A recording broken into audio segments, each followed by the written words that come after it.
Now it's 7:15, and we welcome back medium wave listeners. This is BBC Radio 3.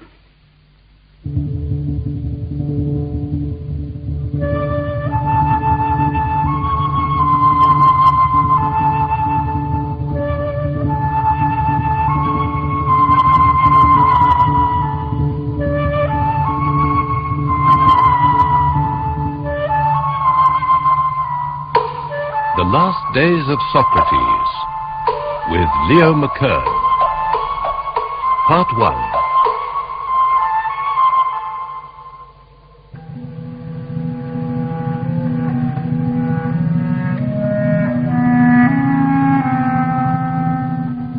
Tanton Sophotatos Socrates. In the year 399 BC, Socrates, at the age of 70, was brought to trial on charges of impiety and of corrupting the minds of the young. He was found guilty and was condemned to death. Plato, his most devoted disciple, has presented in his early dialogues the essence of his teaching and the logical system of question and answer that Socrates perfected in order to define the nature of virtue and knowledge. In 4 of his works, Euthyphro, The Defense of Socrates, Crito, and Phaedo, Plato presents Socrates before, during, and after his trial. The last one of these is an account of Socrates' last hours in prison and ends with his drinking the hemlock.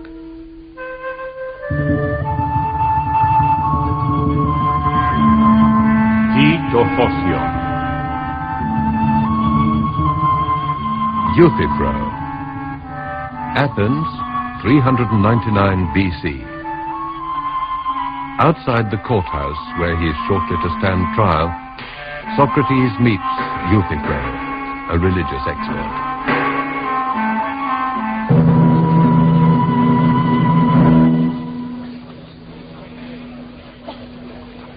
Socrates, you here? Euthyphro! How come you've left your usual haunts?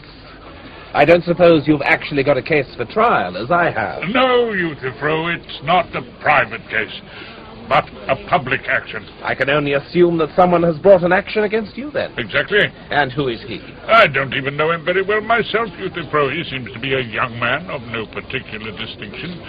I believe he's called Miletus. Miletus. Young, long, straight hair and a thinnish beard and a rather beaky nose. I don't remember him, Socrates. But tell me, what sort of action has he brought against you? What sort?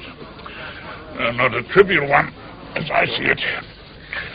It's no small achievement to have made such an important discovery at his age. He claims to know how the characters of the young get corrupted and who the people are that are responsible. I expect that he's a clever fellow who has observed my ignorance and is coming forward to denounce me to the state for corrupting his contemporaries, like a little boy telling his mother. It seems to me that he's the only one of our politicians who is beginning in the right way. Because the right way is to give one's attention first to the highest good of the young. He will obviously become the author of countless incalculable benefits to the state. At any rate, that would be the natural result from such a beginning. I should wish it to be so, Socrates, but I am very much afraid that the opposite will happen. It seems to me that in trying to injure you, he is simply beginning to ruin our city at its very heart. Tell me, what are the activities by which he asserts that you corrupt the young? Absurd ones, my very good friend. At any rate, on the first hearing, he says that I am an inventor of gods. And it is precisely because I invent new gods and don't acknowledge the old ones that he has brought this action against me. So he says. I see, Socrates. It's because of your saying that you are constantly visited by your supernatural voice. So he has indicted you for introducing unorthodox views. And he is coming into court to misrepresent this sort of thing to the masses. That's right. Why, you know, even in my own experience, when, in predicting the future, I make some statement about religion to them in the assembly, they laugh at me as if I were crazy. And yet I have never predicted a word that wasn't true. But it makes no difference. They are jealous of all of us who possess these qualities. Oh. Still, we mustn't let them worry us, but close with them boldly. But, my dear, Euthyphro just being laughed at is presumably nothing to worry about. If they only intend to laugh at me, as you say they do at you, it wouldn't be at all unpleasant to spend our time in the law court joking and laughing. But if they're going to be serious, then there's no knowing how the case will turn out. Except for you prophets. I dare say that it will come to nothing, Socrates, and you will conduct your case satisfactorily, as I expect to conduct mine. Oh, yes, Euthyphro, what is this lawsuit of yours? Are you defending or prosecuting? Prosecuting. Whom? Someone. By prosecuting whom, I'm increasing my reputation for craziness. My father. My good man, your own father? What is the charge? Manslaughter, Socrates. Good heavens. Oh, of course, Euthyphro, most people have no idea what the rights of such a case are. I quite agree. Is the person that your father has killed a member of your own household? Oh, obviously he is. You wouldn't, of course, be prosecuting him for killing an outsider. It is funny that you should think that it makes any difference, Socrates. As a matter of fact, the deceased was a day laborer of mine. We were farming in Naxos, and he was working for us there. Well, he got drunk, lost his temper with one of our servants, and knifed him. So my father bound him hand and foot and threw him into a ditch, and then sent a man over here to ask the proper authority what was to be done. In the meanwhile, he not only troubled himself very little about the prisoner, but neglected him altogether, considering that he was a murderer, and it would not matter if he died. And that was just what happened. What with starvation and exposure and confinement, he died before the messenger came back from consulting the expert. That is why both my father and my other relations are angry with me. Because on a murderer's behalf, I am prosecuting my father for manslaughter, whereas in the first place, as they maintain, my father did not kill the man. And in the second, even supposing that he did kill him, since the dead man was a murderer, one needn't bother to defend such a person. At any rate, they say, it is an act of impiety for a son to prosecute his father for manslaughter. They have a poor comprehension, Socrates, of how the divine law stands with regard to piety and impiety. But tell me, Euthyphro, do you really believe that you understand the ruling of the divine law so accurately? That in the circumstances you describe, you have no misgivings? Aren't you afraid that in taking your father into court, you may turn out to be committing an act of impiety yourself? No, Socrates. I would be no better than the common run of men if I didn't have accurate knowledge about all that sort of thing.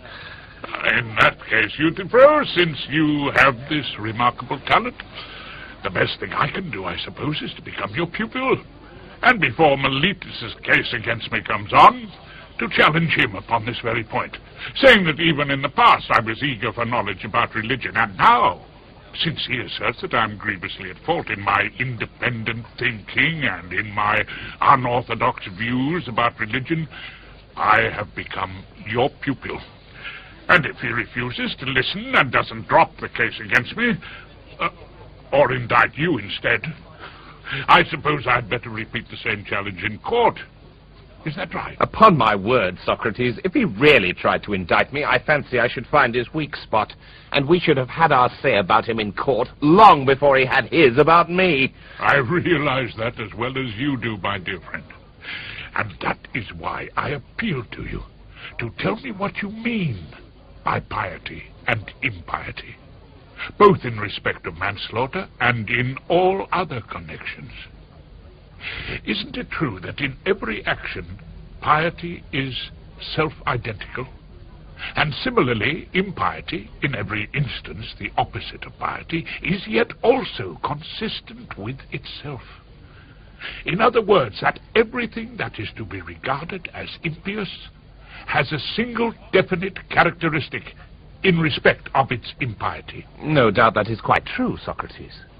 Then tell me, how do you define piety and impiety? Very well. I say that piety consists in just what I am doing now, prosecuting a wrongdoer for manslaughter or temple robbery or any other such crime, whether the offender happens to be your father or your mother or anybody else, and that not to prosecute such a person would constitute impiety. No doubt. But surely you admit that there are many other actions that are either pious or impious. So there are. Well then, do you recollect that what I urged you to do was not to tell me about one or two of these many pious actions, but to describe the actual feature that makes all pious actions pious? Because you agreed, I believe, that impious actions are impious, and similarly pious ones pious, in virtue of a single definite characteristic. Or don't you remember? Yes, I do. Then explain to me what this characteristic is, in itself, so that by fixing my eyes upon it and using it as a pattern, I may be able to describe any action, yours or anyone else's, as pious if it corresponds to the pattern, and impious if it doesn't. What makes actions pious, and what impious? If that's how you want your answer, Socrates, that's how I will give it. That is how I want it. Very well, then. What is agreeable to the gods is pious, and what is disagreeable to them, impious. An excellent answer, Euthyphro, and in just the form that I wanted. Whether it is true, I don't know yet. But no doubt you will go on to make it clear to me that your statement is correct. Certainly. Yet isn't it common knowledge, Euthyphro, that the gods themselves are divided and disagree with one another? Very well. Then I should say that piety is what all the gods love, and that the opposite, what all the gods hate, is impiety. So an act of piety is loved by all the gods just because it is pious, or for some other reason? No, because it is pious. So it is loved because it is pious, not pious because it is loved by the gods. It seems so.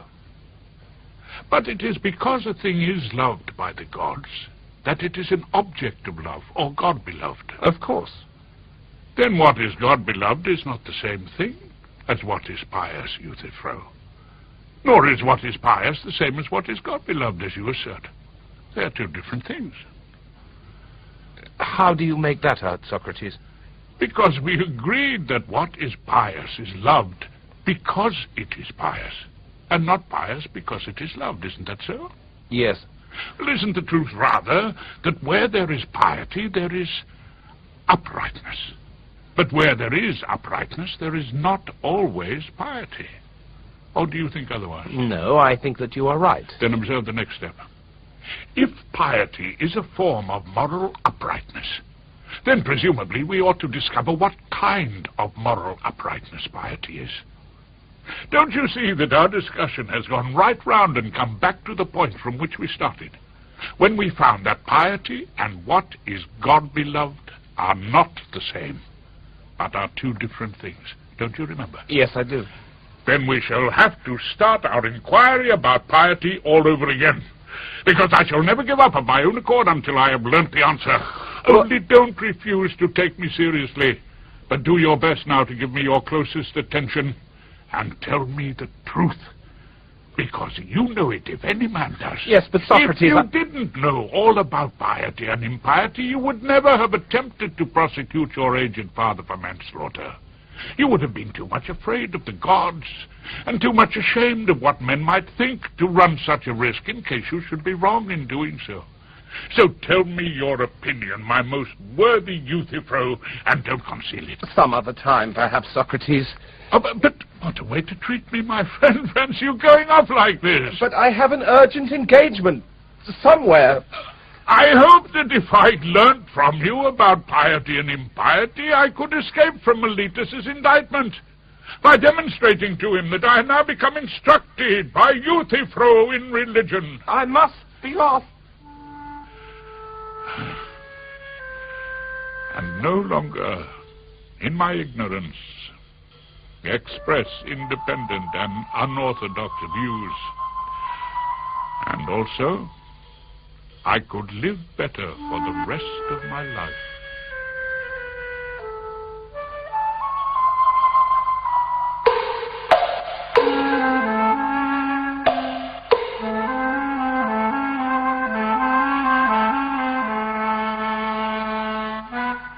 The defense of Socrates. Socrates adike, tus teneus diapheron, kai theus usque polis nomis Dei uno mis don, hetera de daimonia caina. Inside the courthouse, a walled-in open space in which 501 representative citizens sit as the jury. 3 Athenian citizens, Meletus, Anytus, and Lycon, have brought a public action against Socrates as being a danger to society. The charge of impiety, of heresy against the gods, was intended to inflame prejudice, although Socrates was punctilious in his religious observances. The second and more serious charge was that Socrates corrupted the minds of the young. The target here was political. Some of Socrates' friends and disciples were right-wing aristocrats abhorred by the ruling Democratic Party. The prosecution also counted upon Socrates' unpopularity with those whose self-pride he had offended. They hoped that his uncompromising attitude would alienate the jury, which normally expected flattery and abject entreaties.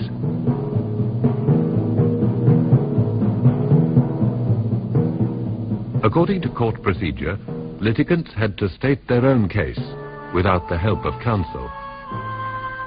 The prosecution spoke first, and when the defendant had replied, the jury, without any guidance or summing up from the presiding magistrate, at once gave its verdict by a majority vote. Socrates is guilty of corrupting the minds of the young and of believing in deities of his own invention instead of the gods recognized by the state.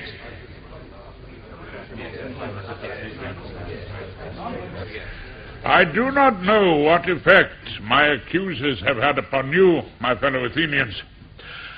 But, for my own part, I was almost carried away by them. Their arguments were so convincing.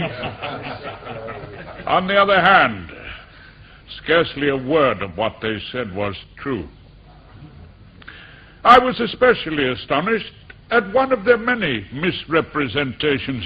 I mean that when they told you that you must be careful not to let me deceive you, the implication being that I am a skillful speaker, I thought that it was particularly brazen of them to tell you this without a blush, since they must know that they will soon be effectively confuted when it becomes obvious that I have not the slightest skill as a speaker. Unless, of course, by a skillful speaker, they mean one who speaks the truth.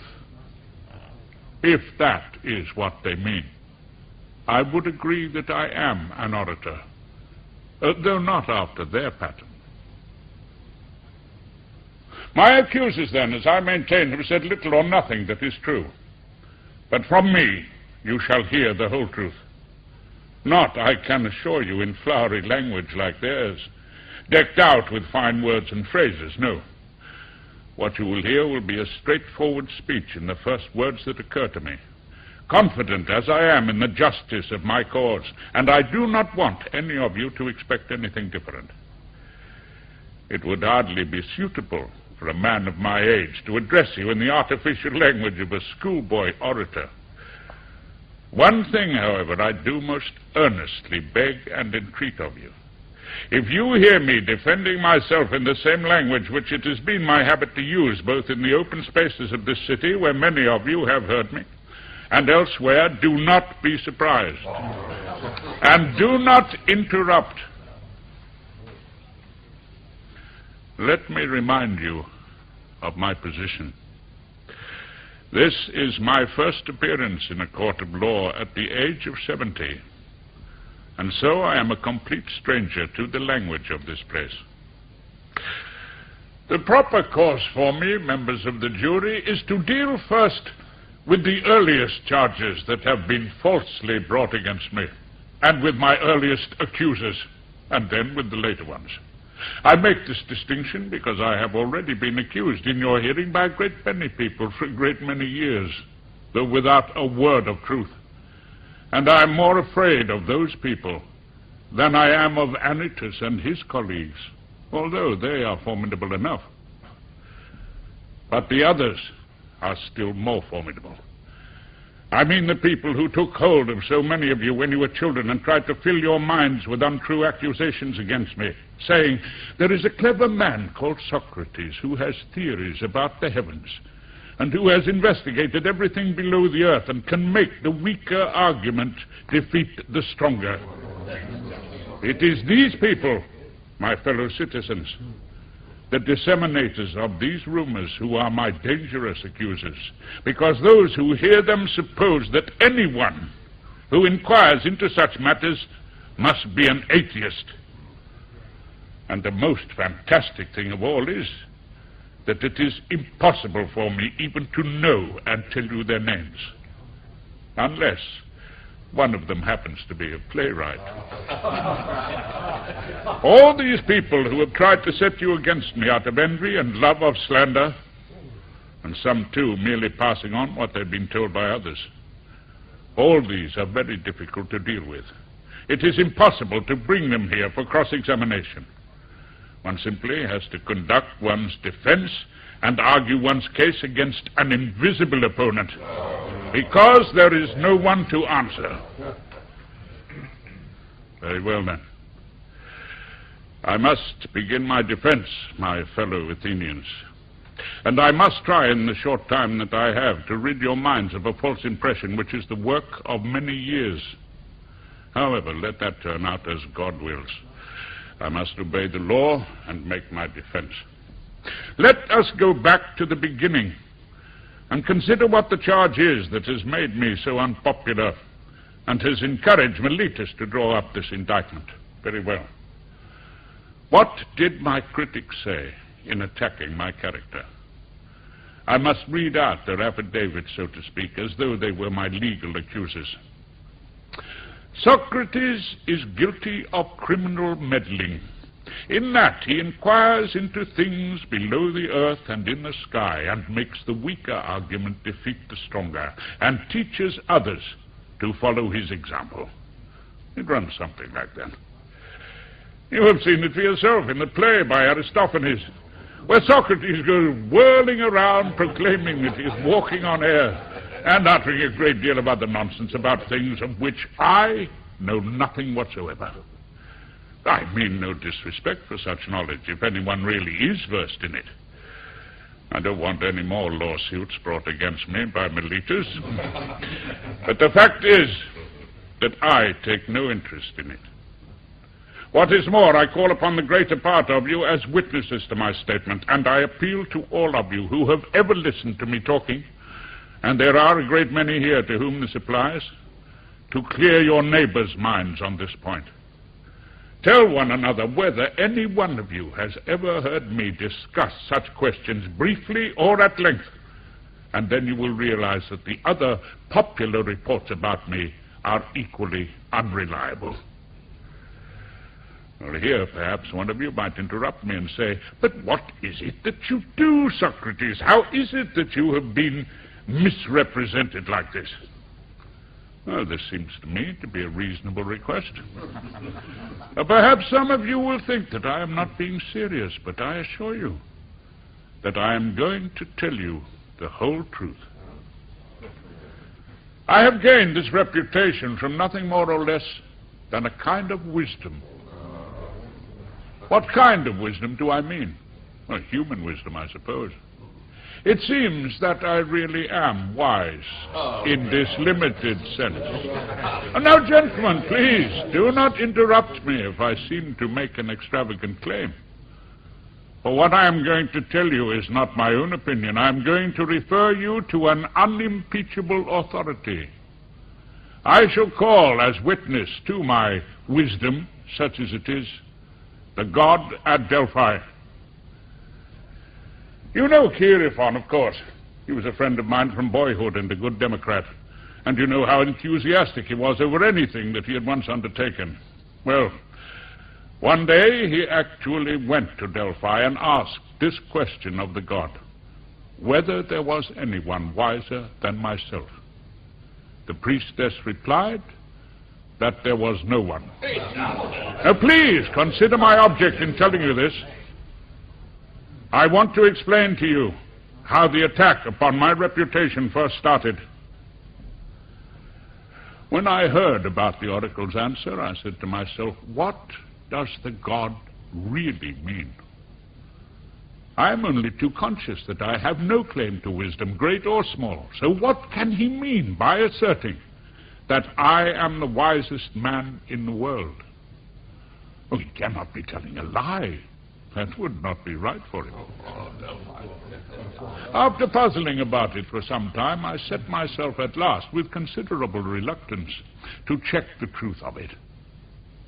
I approached a man with a high reputation for wisdom, because I felt that here, if anywhere, I should succeed in disproving the oracle and pointing out to my divine authority, you said that I was the wisest of men, but here is a man who is wiser than I am. Well, I gave a thorough examination to this person. I need not mention his name, but it was one of our politicians that I was studying when I had this experience. And in conversation with him, I formed the impression that although in many people's opinion, and especially in his own, he appeared to be wise, in fact, he was not. Then, when I began to try to show him that he only thought he was wise and was not really so, my efforts were resented, both by him and by many of other people present. However, I reflected as I walked away, well, I am certainly wiser than this man. It is only too likely that neither of us has any knowledge to boast of, but he thinks that he knows something which he does not know, whereas I am quite conscious of my ignorance. At any rate, it seems that I am wiser than he is to this small extent, that I do not think that I know what I do not know. After this, I went on to interview a man with an even greater reputation for wisdom, and I formed the same impression again. And here, too, I incurred the resentment of the man himself and a number of others. From that time on, I interviewed one person after another. I realized with distress and alarm that I was making myself unpopular, but I felt compelled to put my religious duty first. Since I was trying to find out the meaning of the oracle, I was bound to interview everyone who had a reputation for knowledge. My honest impression was this. It seemed to me, as I pursued my investigation at the god's command, that the people with the greatest reputations were almost entirely deficient, while others, who were supposed to be their inferiors, were much better qualified in practical intelligence. I want you to think of my adventures as a sort of pilgrimage undertaken to establish the truth of the oracle once for all. After I had finished with the politicians, I turned to the poets, dramatic, lyric, and all the rest, in the belief that here I should expose myself as a comparative ignoramus. I used to pick up what I thought were some of their most perfect works and question them closely about the meaning of what they'd written, in the hope of incidentally enlarging my own knowledge. Well, I hesitate to tell you the truth, but it must be told. It is hardly an exaggeration to say that any of the bystanders could have explained those poems better than their actual authors. So, I made up my mind about the poets too. I decided that it was not wisdom that enabled them to write their poetry, but a kind of instinct or inspiration, such as you find in seers and prophets who deliver all their sublime messages without knowing in the least what they mean. I also observed that the very fact that they were poets made them think that they had a perfect understanding of all other subjects, of which they were totally ignorant. So, I left that line of inquiry too, with the same sense of advantage that I had felt in the case of the politicians. Last of all, I turned to the skilled craftsman. I knew quite well that I had practically no technical qualifications myself, and I was sure that I should find them full of impressive knowledge. In this, I was not disappointed. They understood things which I did not, And to that extent, they were wiser than I was. But these professional experts seemed to share the same failing which I had noticed in the poets. I mean that on the strength of their technical proficiency, they claimed a perfect understanding of every other subject, however important. And I felt that this error more than outweighed their positive wisdom. So I made myself spokesman for the oracle and asked myself whether I would rather be as I was, neither wise with their wisdom nor stupid with their stupidity, or possess both qualities as they did. I replied through myself to the oracle that it was best for me to be as I was. The effect of these investigations of mine has been to arouse against me a great deal of hostility, and hostility of a particularly bitter and persistent kind, which has resulted in various malicious suggestions, including the description of me as a professor of wisdom. This is due to the fact that whenever I succeed in disproving another person's claim to wisdom in a given subject, the bystanders assume that I know everything about that subject myself. But the truth of the matter is, pretty certainly this, that real wisdom is the property of God. And this oracle is his way of telling us that human wisdom has little or no value. It seems to me that he is not referring literally to Socrates. He has merely taken my name as an example, as if he would say to us, the wisest of you men is he who has realized, like Socrates, that in respect of wisdom, he is really worthless. That is why I still go about seeking and searching in obedience to the divine command. If I think that anyone is wise, whether citizen or stranger, and when I think that any person is not wise, I try to help the cause of God by proving that he is not. And this occupation has kept me too busy to do much either in politics or in my own affairs. In fact, my service to God has reduced me to extreme poverty.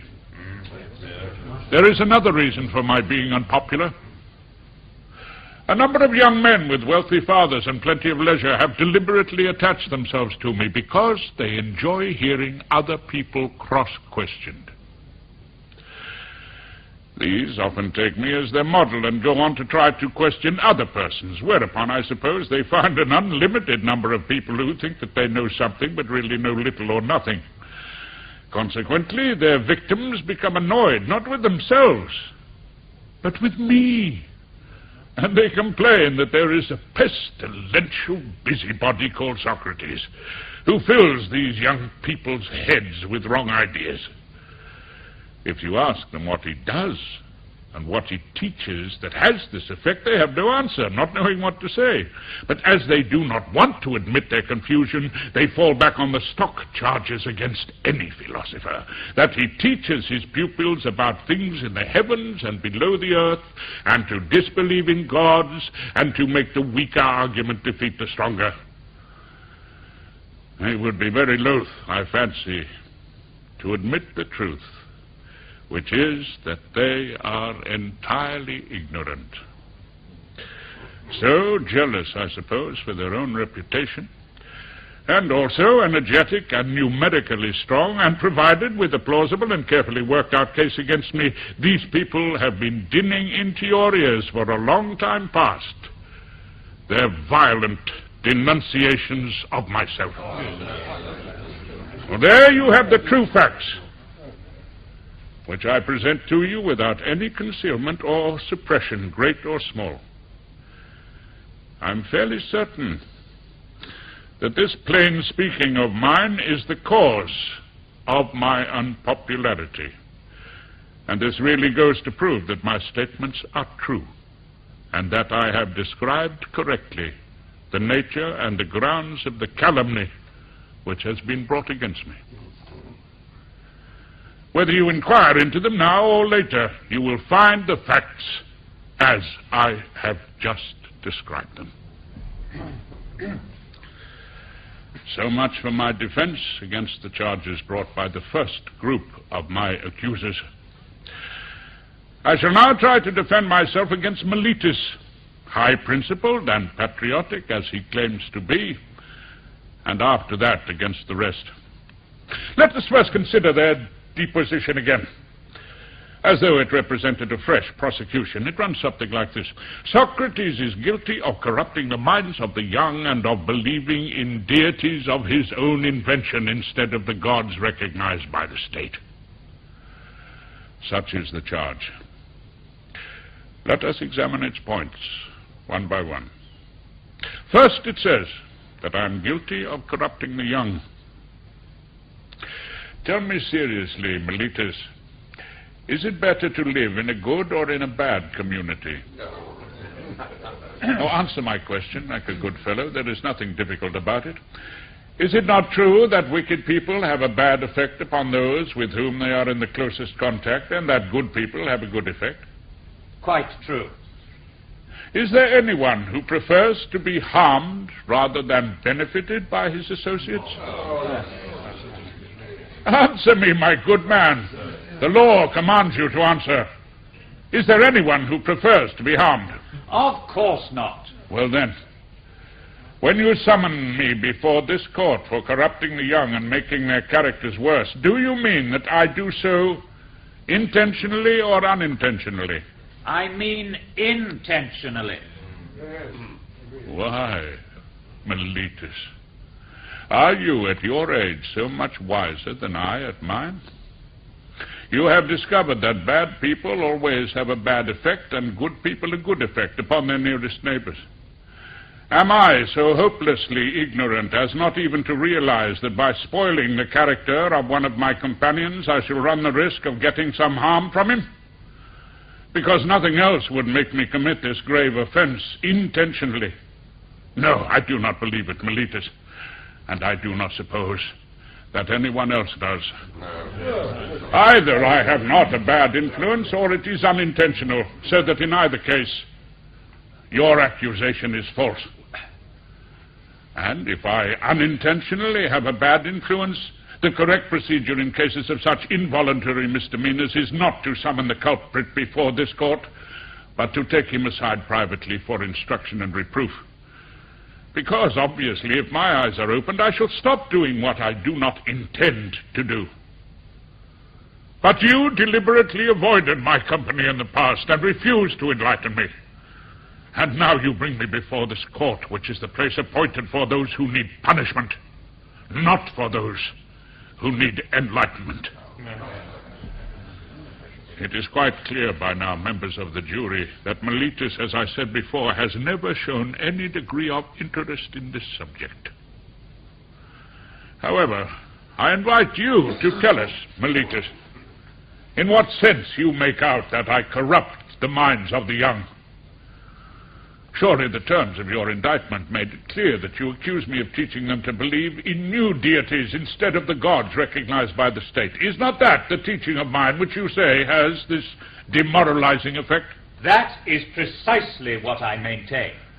Then I appeal to you, Meletus, in the name of these same gods about whom we are speaking, to explain yourself a little more clearly to myself and to the jury, because I cannot make out what your point is. Is it that I teach people to believe in some gods, which implies that I myself believe in gods and am not a complete atheist, so that I am not guilty on that score, but in different gods from those recognized by the state, so that your accusation rests upon the fact that they are different? Or do you assert that I believe in no gods at all and teach others to do the same? Yes, I say that you disbelieve in gods altogether. You surprise me, Meletus. What is your object in saying that? Do you suggest that I do not believe that the sun and moon are gods, as is the general belief of all mankind? He certainly does not, members of the jury, since he says that the sun is a stone and the moon a mass of earth. My dear Meletus, have you so poor an opinion of these people And do you assume them to be so illiterate as not to know that the writings of Anaxagoras are full of theories like these? And do you seriously suggest that it is from me that the young get these ideas, when they can buy them on occasion in the marketplace for a drachma at most, and so have the laugh on Socrates if he claims them for his own, to say nothing of their being so silly? Tell me honestly, Meletus, do I believe in no God? No, none at all. Not in the slightest degree. You are not at all convincing, Meletus, not even to yourself, I suspect. As a matter of fact, I do not feel that it requires much defense to clear myself of Meletus's accusation. What I have said already is enough. But you know very well the truth of what I said in an earlier part of my speech, that I have incurred a great deal of bitter hostility. And this is what will bring about my destruction, if anything does.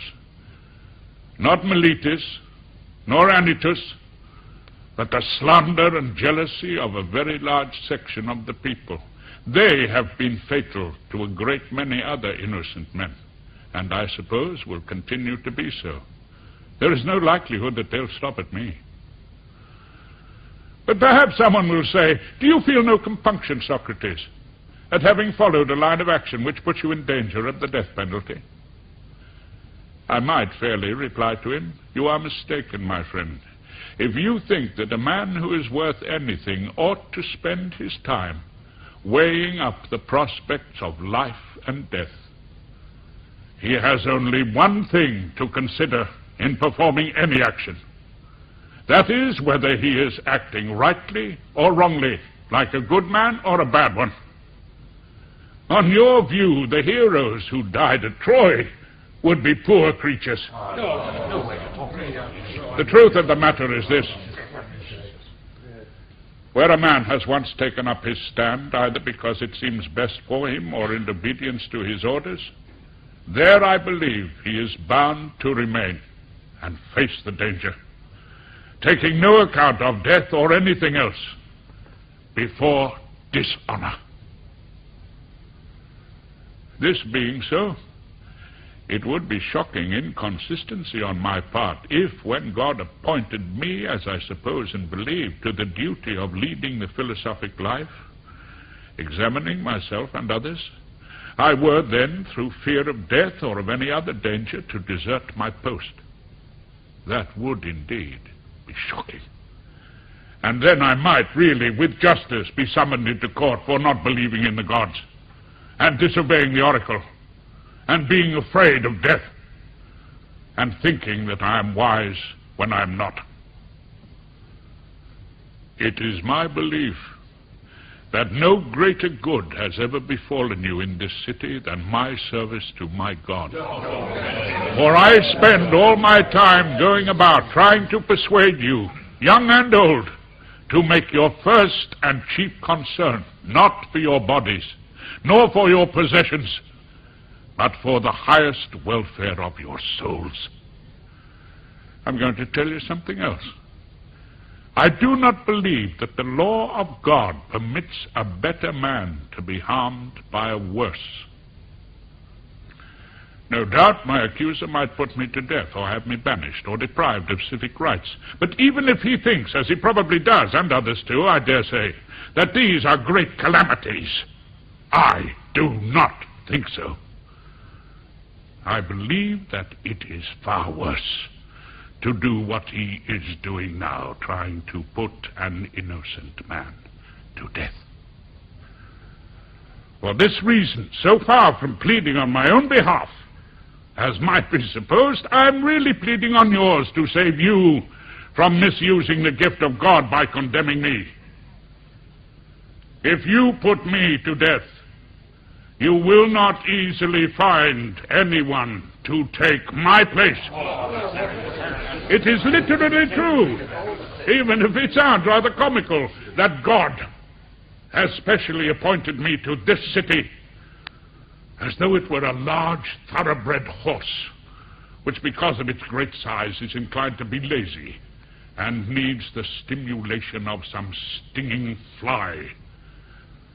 It seems to me that God has attached me to this city to perform the office of such a gadfly. And all day long I never cease to settle here, there, and everywhere, rousing, persuading, reproving every one of you.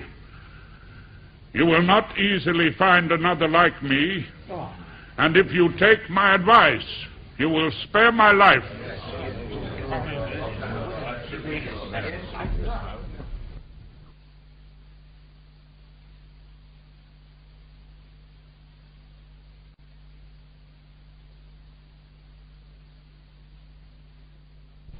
And busying myself in people's private affairs, and yet never venture publicly to address you as a whole and advise on matters of state?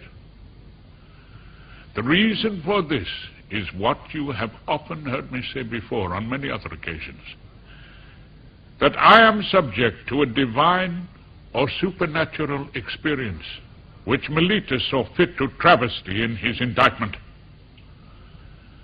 It began in my early childhood, a sort of voice which comes to me. And when it comes, it always dissuades me from what I am proposing to do, and never urges me on. It is this that debars me from entering public life, and a very good thing too, in my opinion. Because you may be quite sure that if I had tried long ago to engage in politics, I should long ago have lost my life, without doing any good either to you or to myself. Please do not be offended if I tell you the truth. No man on earth who conscientiously opposes either you or any other organized democracy and flatly prevents a great many wrongs and illegalities from taking place in the state to which he belongs can possibly escape with his life. The true champion of justice, if he intends to survive, even for a short time, must necessarily confine himself to private life and leave politics alone. You will find that throughout my life I have been consistent in any public duties that I have performed, and the same also in my personal dealings. I have never countenanced any action that was incompatible with justice on the part of any person, including those whom some people maliciously call my pupils. I have never set up as any man's teacher. But if anyone, young or old, is eager to hear me conversing and carrying out my private mission, I never grudge him the opportunity. Nor do I charge a fee for talking to him, refusing to talk without one. I am ready to answer questions for rich and poor alike, and I am equally ready if anyone prefers to listen to me and answer my questions. If any given one of these people becomes a good citizen or a bad one, I cannot fairly be held responsible, since I have never promised or imparted any teaching to anybody. And if anyone asserts that he has ever learned or heard from me privately anything which was not open to everyone else, you may be quite sure that he is not telling the truth. But how is it that some people enjoy spending a great deal of time in my company? You have heard the reason. I told you quite frankly. It is because they enjoy hearing me examine those who think that they are wise when they are not. An experience which has its amusing side. This duty I have accepted, as I said, in obedience to God's commands given in oracles and dreams, and in every other way that any other divine dispensation has ever impressed a duty upon man. This is a true statement and easy to verify.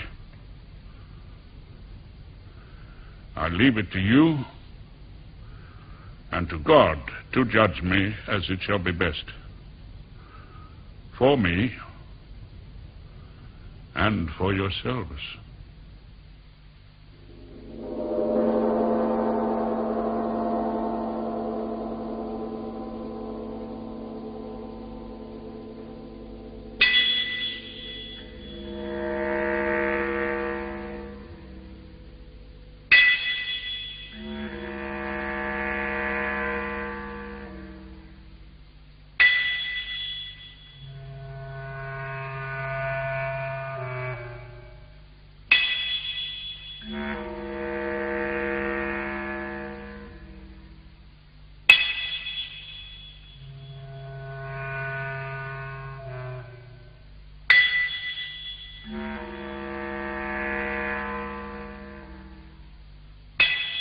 Crisis tudemu. Adikei Socrates.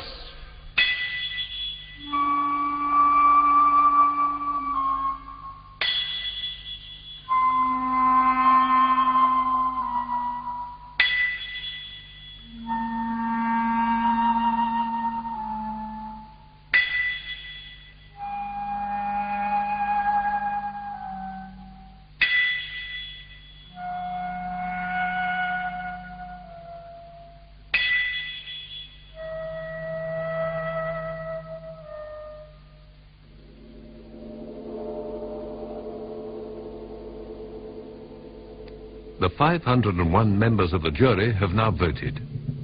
221 voted for acquittal, 280 for conviction. Socrates has therefore been found guilty. When the verdict was guilty, and as in the present case there was no fixed penalty, the plaintiff proposed one, the defendant another, and the jury then voted between the two proposals. Meletus proposed the penalty of death. Stemia thanatos.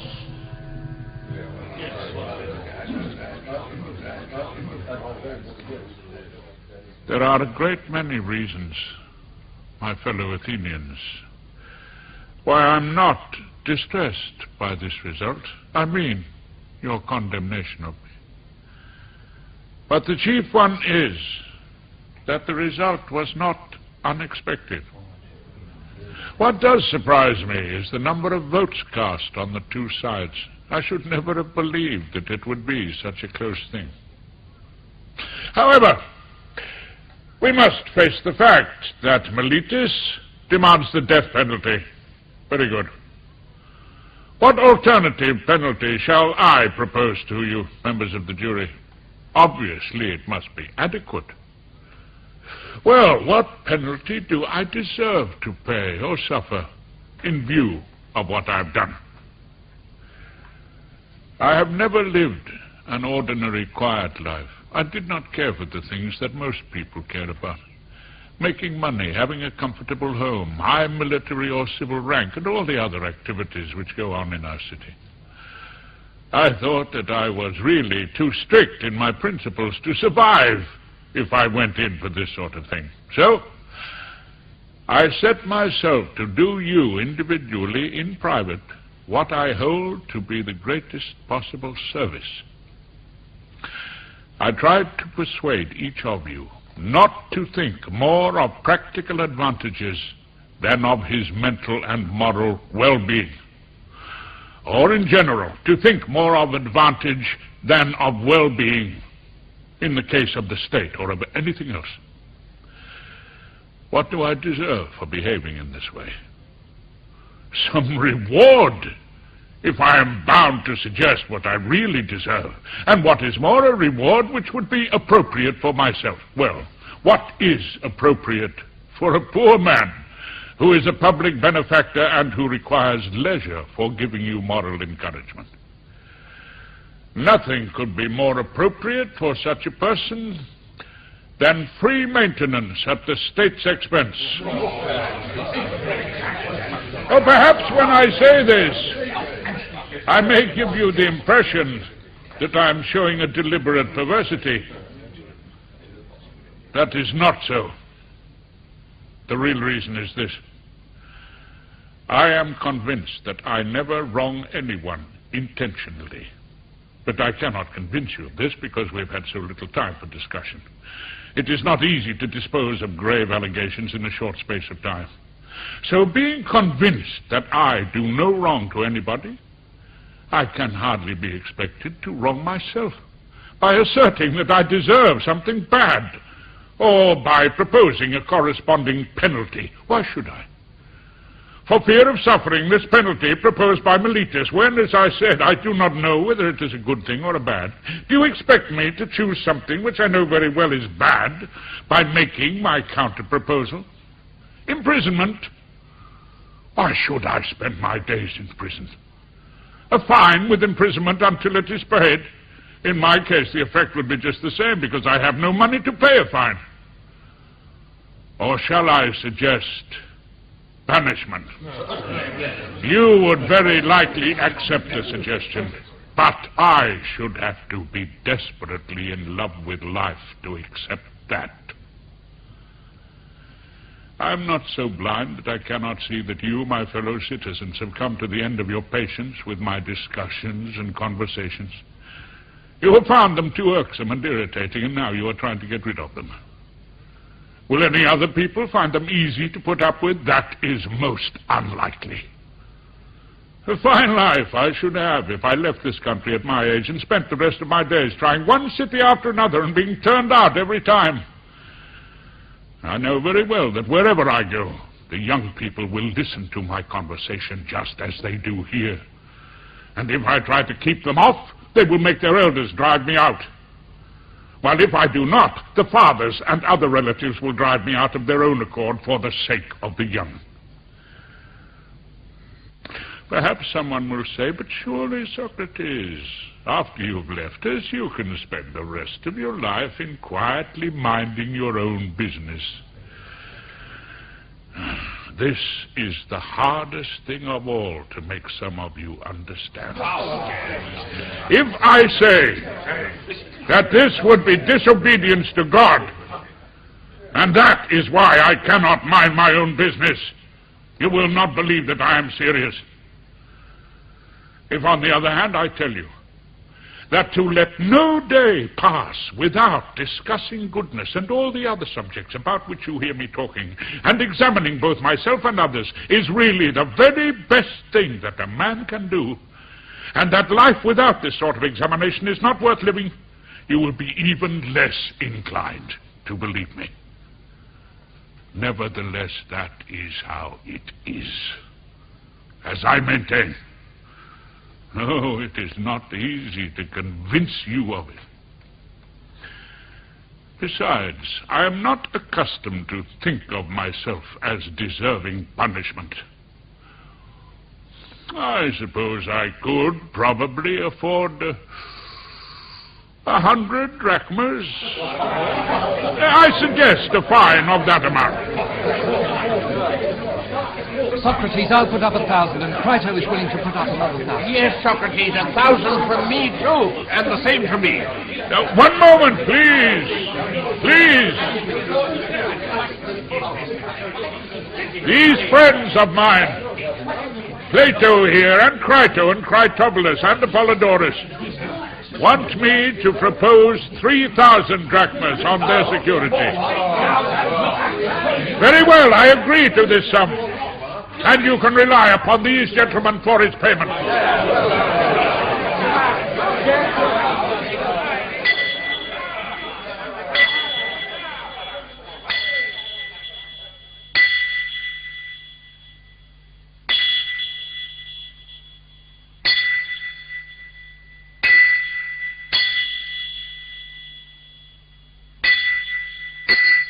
Chrysis tudemu. Demia thanatos.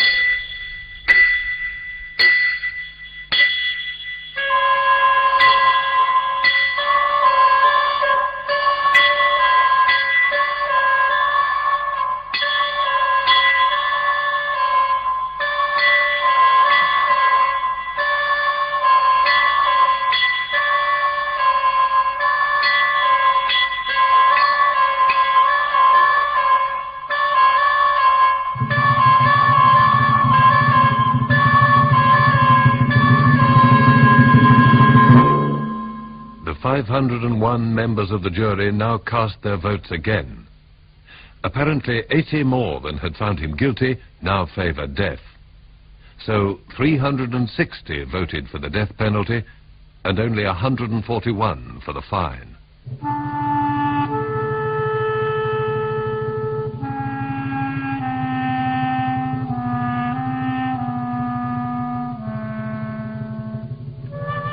Demia thanatos.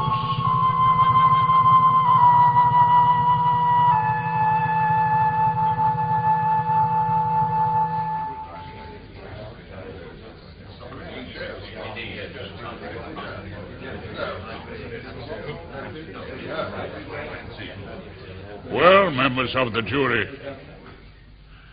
If you had waited just a little longer, you would have had your way in the course of nature. You can see that I am well on in life and near to death. I am saying this not to all of you, but to those who voted for my execution. And I have something else to say to them as well.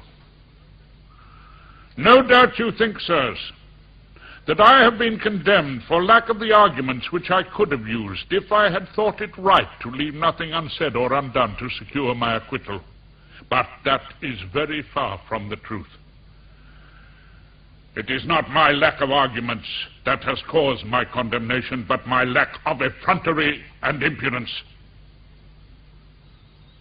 In a court of law, just as in warfare, neither I nor any other ought to use his wits to escape death by any means. The difficulty is not so much to escape death. The real difficulty is to escape from doing wrong, which is far more fleet of foot. In this present instance, I, the slow old man, have been overtaken by the slower of the two. But my accusers, who are clever and quick, have been overtaken by the faster, by iniquity. When I leave this court, I shall go away condemned by you to death, but they will go away convicted by truth herself of depravity and wickedness. And they accept their sentence even as I accept mine. No doubt it was bound to be so. And I think that the result is fair enough. Having said so much, I feel moved to prophesy to you who have given your vote against me. For I am now at that point where the gift of prophecy comes most readily to men, at the point of death. I tell you, my executioners, that as soon as I am dead, vengeance shall fall upon you with a punishment far more painful than your killing of me. You have brought about my death in the belief that through it you will be delivered from submitting your conduct to criticism. But I say that the result will be just the opposite. You will have more critics, whom up till now I have restrained without your knowing it. And being younger, they will be harsher to you and will cause you more annoyance. If you expect to stop denunciation of your wrong way of life by putting people to death, there is something amiss with your reasoning. This way of escape is neither possible nor creditable.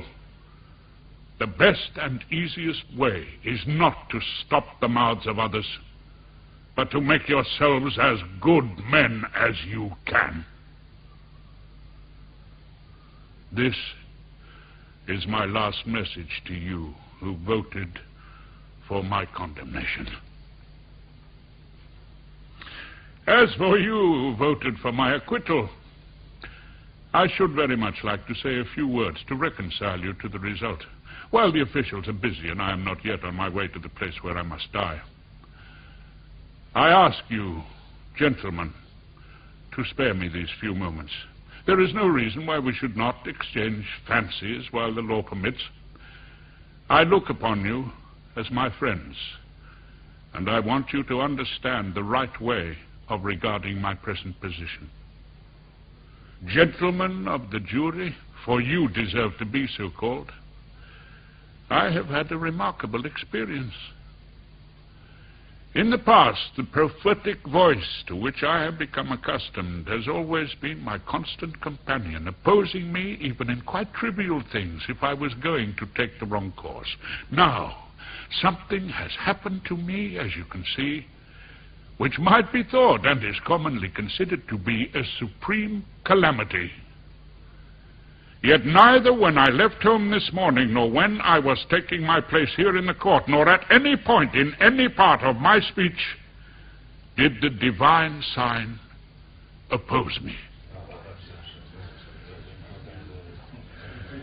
Death is one of two things. Either it is annihilation and the dead have no consciousness of anything, or as we are told, it is really a change, a migration of the soul from this place to another.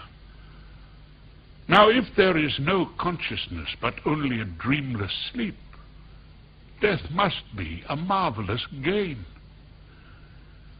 I suppose that if anyone were told to pick out the night on which he slept so soundly as not even to dream, and then to compare it with all the other nights and days of his life, and then were told to say, after due consideration, how many better and happier days and nights than this he had spent in the course of his life, well, I think that he would find these days and nights easy to count in comparison with the rest. If death is like this, then I call it gain. Because the whole of time, if you look at it in this way, can be regarded as no more than one single night. If, on the other hand, death is a removal from here to some other place, and if what we are told is true, that all the dead are there, what greater blessing could there be than this, gentlemen?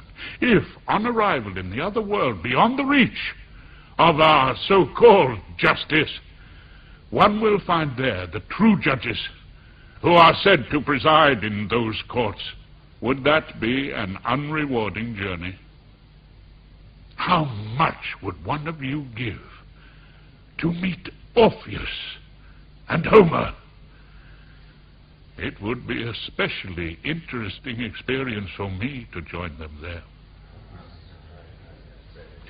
You too, gentlemen of the jury, must look forward to death with confidence, and fix your minds on this one belief, which is certain, that nothing can harm a good man, either in life or after death, and his fortunes are not a matter of indifference to the gods.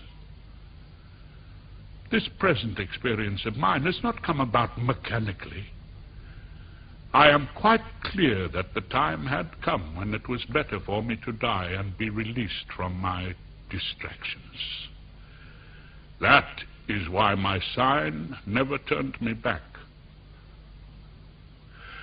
For my own part, I bear no grudge at all against those who have condemned me and accused me, although it was not with this kind intention that they did so, but because they thought that they were hurting me, and that is culpable of them.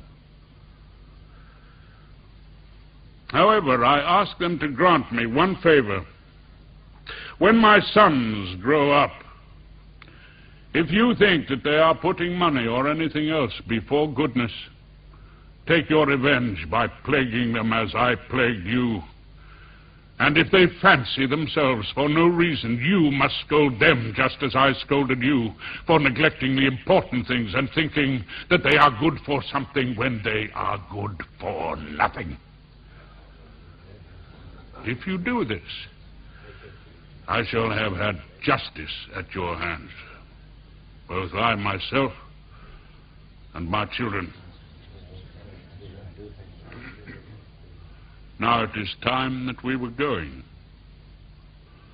I to die, and you to live. But which of us has the happier prospect is unknown to anyone but God.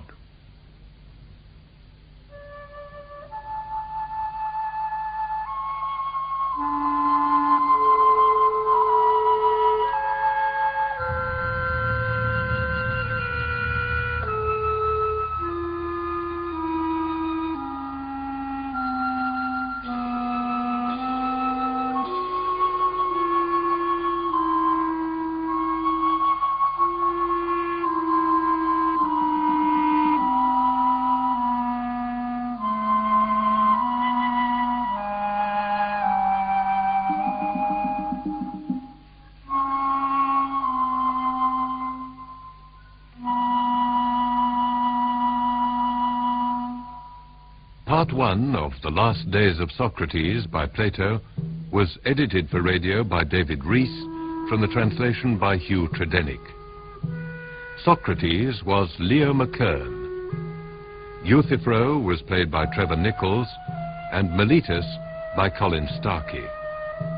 The members of the Athenian jury were Peter Aker, Graham Blockey, Bernard Brown, Christopher Douglas, John Forbes Robertson, Cyril Luckham, John Rye, William Hope, David Sinclair, Brian Smith, and Alan Thompson.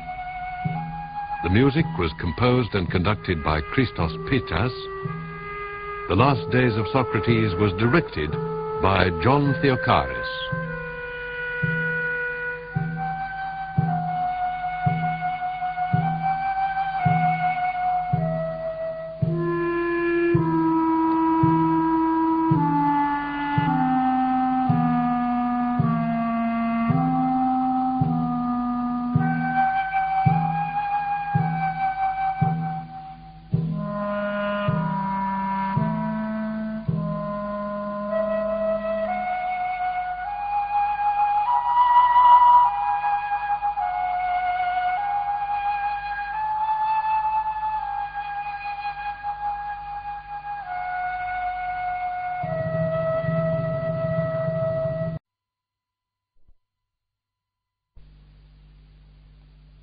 And we conclude the two-part dramatization of the 4 dialogues in which Plato gives a vivid account of the last days of Socrates.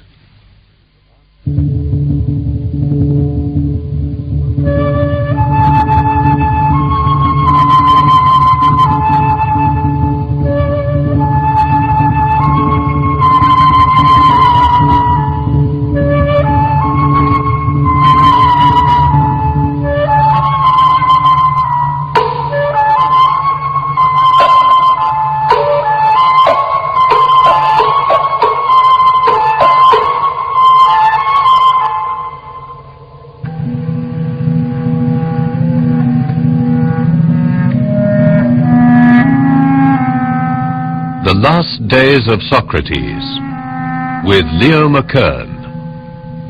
Part 2.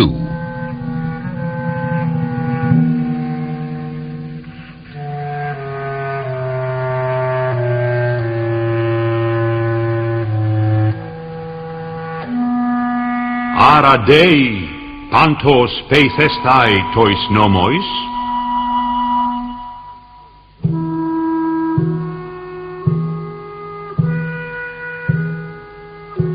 In Athens, sentence of execution was normally carried out at once.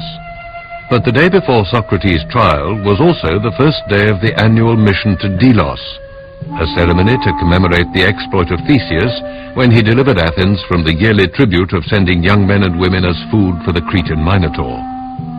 While the state galley was absent on this mission, the death penalty could not be inflicted. This year the mission took so long that Socrates was kept in prison for a month, awaiting the day of his execution. Some delay must have been foreseen, and it's possible that Socrates' enemies expected or intended that he should escape and leave the country. His own wealthy friends certainly urged him to do so, as they felt that he had sacrificed himself and them too easily.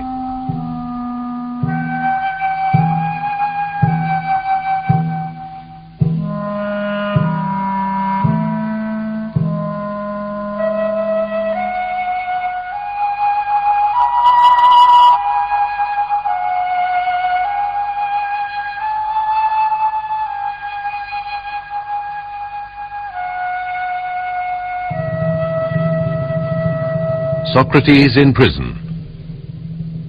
Socrates ento desmoterio.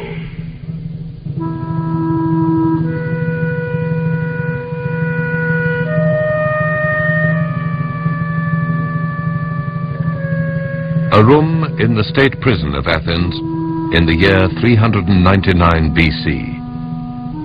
The time is half an hour before dawn. On a pallet bed against the back wall lies Socrates asleep. Crito, one of his oldest friends, sits patiently on a stool.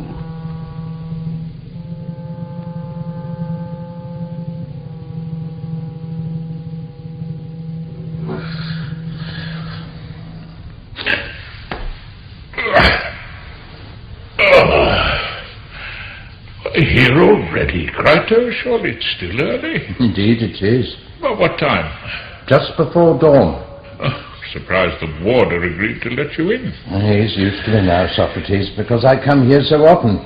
Besides, he's under some small obligation to me. Have you only just come? No, I've been here some time.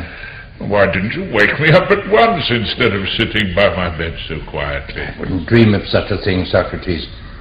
I only wish I were not so sleepless and depressed myself. I've been wondering at you because I saw how comfortably you were sleeping, and I deliberately didn't wake you because I wanted you to go on being as comfortable as you could. I've often felt before in the course of my life how fortunate you are in your disposition, but I feel it more than ever now in your present misfortune when I see how easily and placidly you put up with it. Well, really, Crito, it would be hardly suitable for a man of my age to resent having to die. Well, other people just as old as you get involved in these misfortunes, Socrates, but their age doesn't keep them from resenting it when they find themselves in your position. Crito, why have you come so early? Because I bring bad news, Socrates. Has the boat come in from Delos? It hasn't actually come in yet, but I expect that it'll be here today. And so by tomorrow, Socrates, you will have to end your life. Well, Crito, I hope it may be for the best. If the gods will it so, so be it. All the same, I don't think it will arrive today. Well, what makes you think that? Am I right in saying that I have to die on the day after the boat arrives? Well, that's what the authorities say, at any rate. And I don't think it will arrive on this day that is just beginning, but on the day after. I'm going by a dream that I had in the night, only a little while ago. What was the dream about? I thought I saw a gloriously beautiful woman dressed in white robes. She came up to me and said, Socrates, to the pleasant land of here, on the third day shalt thou come. Now look here, Socrates. It's still not too late to take my advice and escape. Now, your death means a double calamity for me.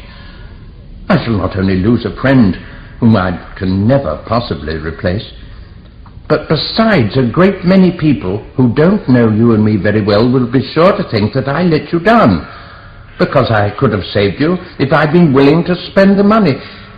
And what could be more contemptible than to get a name for thinking more of money than of your friends?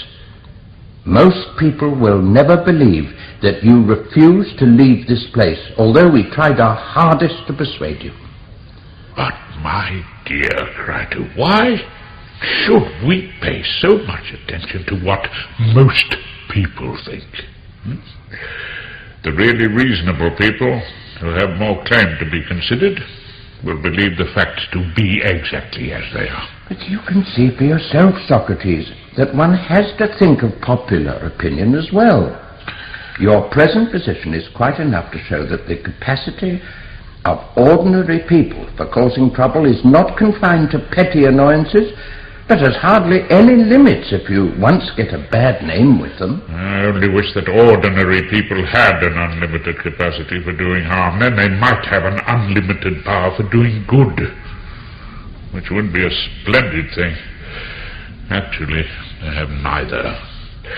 They cannot make a man wise or stupid. They simply act at random. Have it that way if you like. But tell me this, Socrates. I hope that you aren't worrying about the possible effects on me and the rest of your friends, and thinking that if you escape, we shall have trouble with informers for having helped you to get away, and have to forfeit all our property, or pay an enormous fine, or even incur some further punishment. If any idea like that is troubling you, you can dismiss it altogether. We are quite entitled to run that risk in saving you, and even worse if necessary. Take my advice and be reasonable. All that you say is very much in my mind, Crito. and a great deal more besides. Very well, then. Don't let it distress you. I know some people who are willing to rescue you from here and get you out of the country for quite a moderate sum. And then surely you realize how cheap these informers are to buy off. We shan't need much money to settle them, and I think you've got enough of my money for yourself already. And then, even supposing that in your anxiety for my safety you feel that you oughtn't to spend my money, there are these foreign friends of ours staying in Athens who are quite willing to spend theirs. One of them, Simmias of Thebes, has actually brought the money with him for this very purpose. And Cabes and a number of others are quite ready to do the same. So, as I say, you mustn't let any fears on these grounds make you slacken your efforts to escape.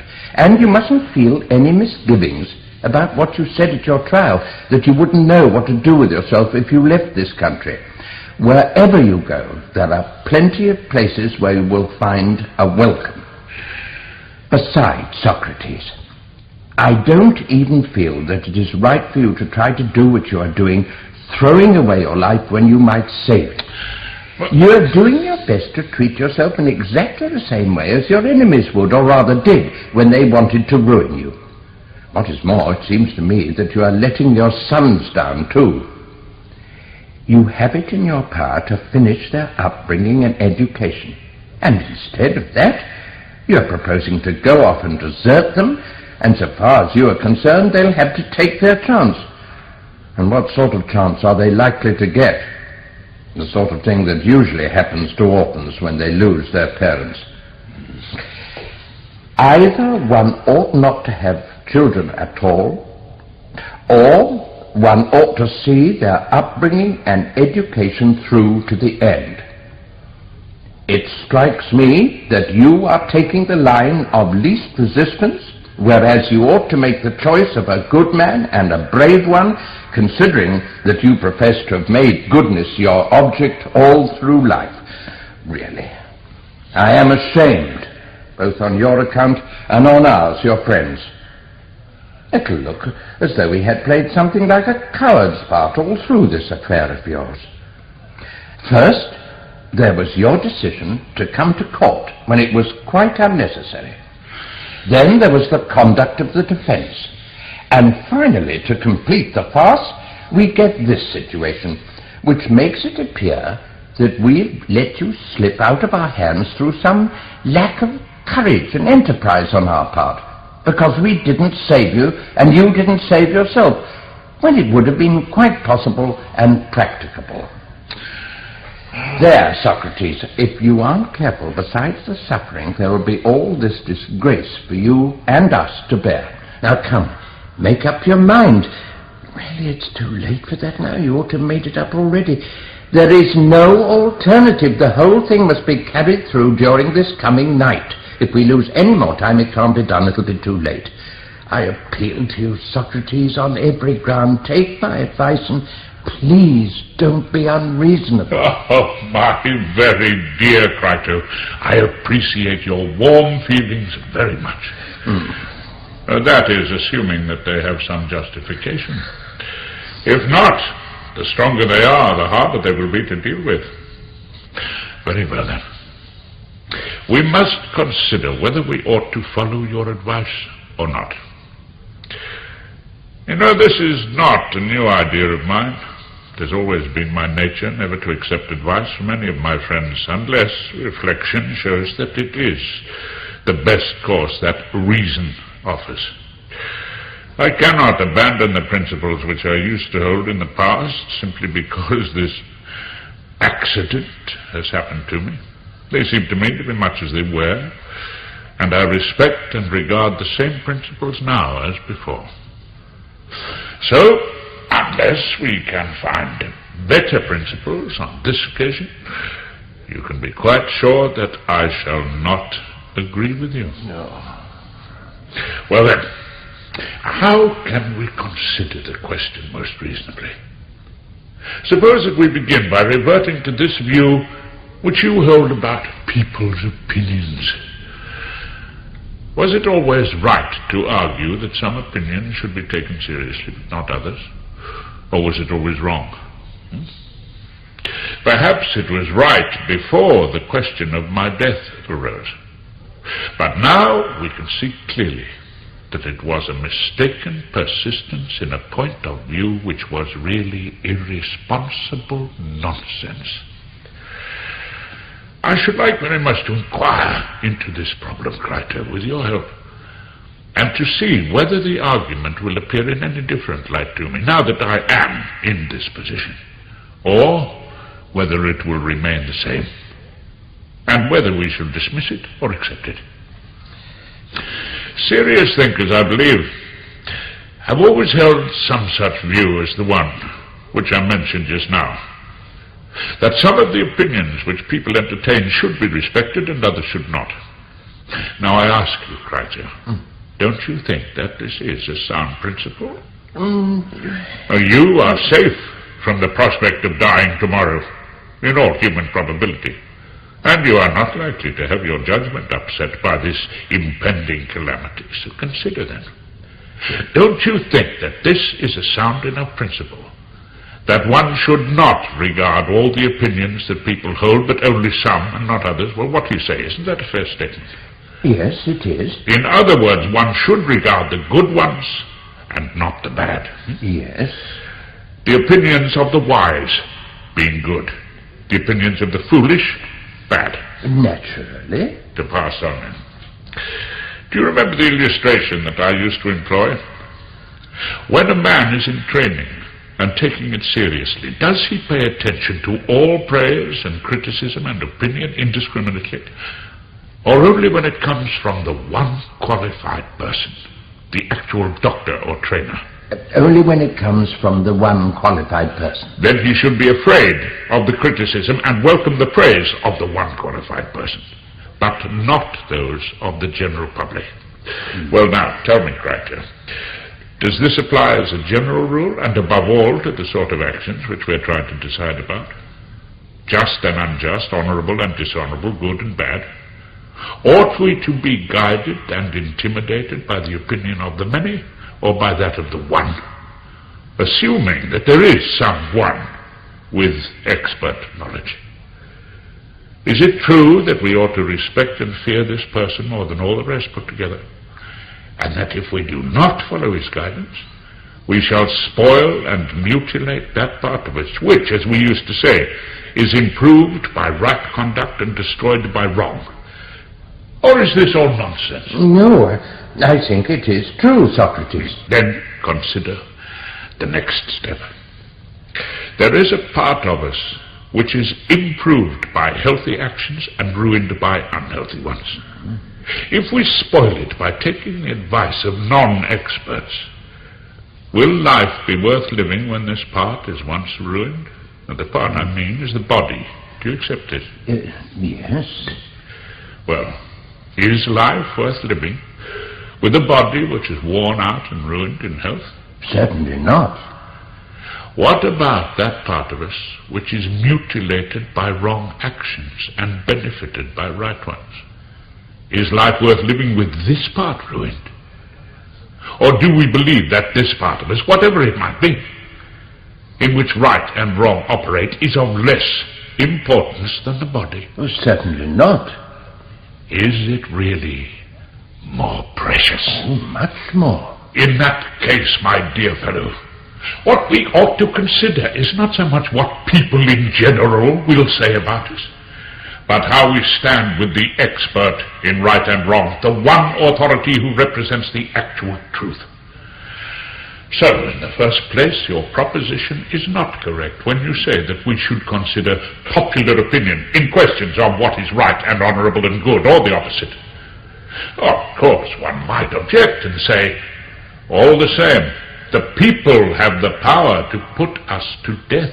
No doubt about that. It's quite true, Socrates. It is a possible objection. But so far as I can see, my dear fellow, the argument which we have just been through is quite unaffected by it. At the same time, I should like you to consider whether we are still satisfied on this point, that the really important thing is not simply to live, but to live well. Ah, yes. And that to live well means the same thing as to live honorably or rightly. Yes. Then, in the light of this agreement, we must consider whether or not it is right for me to try to get away without an official discharge. If it turns out to be right, we must make the attempt. If not, we must let it drop. Well, I agree with what you say, Socrates, but I wish you would consider what we ought to do. Let us look at it together, my dear fellow. And if you can challenge any of my arguments, do so, and I will listen to you. But if you can't, be a good fellow and stop telling me over and over again that I ought to leave this place without official permission. I'm very anxious to obtain your approval before I adopt the course which I have in mind. I don't want to act against your convictions. So now give your attention to the starting point of this inquiry. I hope that you will be satisfied with my way of stating it, and try to answer the questions to the best of your judgment. Well, I will try. Do we say that one must never willingly do wrong, or does it depend upon circumstances? Is it true, as we have often agreed before, that there is no sense in which wrongdoing is good or honorable? Yes, it is. Then in no circumstances must one do wrong. No. And though most people believe the opposite, one must not even do wrong when one is wrong oneself. Apparently not. Ought one to do injuries or not? Oh, surely not, Socrates. So, it is never right to do a wrong, or return a wrong, or defend oneself against injury by retaliation. I have held this for a long time and still hold it. But if you have formed any other opinion, say so and tell me what it is. If, on the other hand, you stand by what we have said, listen to my next point. Yes, I stand by it and agree with you. Well, here is my next question. Go on. Ought one to fulfill all one's agreements, provided that they are right, or break them? One ought to fulfill them. Then consider the logical consequence. If we leave this place without first persuading the state to let us go, are we or are we not doing an injury, and doing it in a quarter where it is least justifiable? Are we or are we not abiding by our agreements? I can't answer your question, Socrates. I am not clear in my mind. Look at it this way. Suppose that while we were preparing to run away from here, we were suddenly confronted by the laws and constitution of Athens, who asked us this question. Now, Socrates, what are you proposing to do? Can you deny that by this act which you are contemplating, you intend, so far as you have the power, to destroy us, the laws, and the whole state as well? Do you imagine that a city can continue to exist and not be turned upside down if the legal judgments which are pronounced in it have no force, but are nullified and destroyed by private persons? How shall we answer this question, Crito? Shall we say, yes, I do intend to destroy the laws because the state wronged me by passing a faulty judgment at my trial? Is this to be our answer, or what? Exactly what you have said, Socrates. Then, what supposing the law says? Was there provision for this in the agreement between you and us, Socrates? Or did you undertake to abide by whatever judgments the state pronounced? Come now, Socrates. What charge do you bring against us and the state that you are trying to destroy us? Did we not give you life in the first place? Was it not through us that your father married your mother and begot you? Tell us, have you any complaint against those of us laws that deal with marriage? No, none, I should say. Well, have you any against the laws which deal with children's upbringing and education, such as you had yourself? No, I should say. Very good. Then, since you have been born and brought up and educated, can you deny in the first place that you were our child and our servant, both you and your ancestors? And if this is so, do you imagine that what is right for us is equally right for you, and that whatever we tried to do to you, you are justified in retaliating? You did not have equality of rights with your father or your employer to enable you to retaliate. You were not allowed to answer back when you were scolded or to hit back when you were beaten.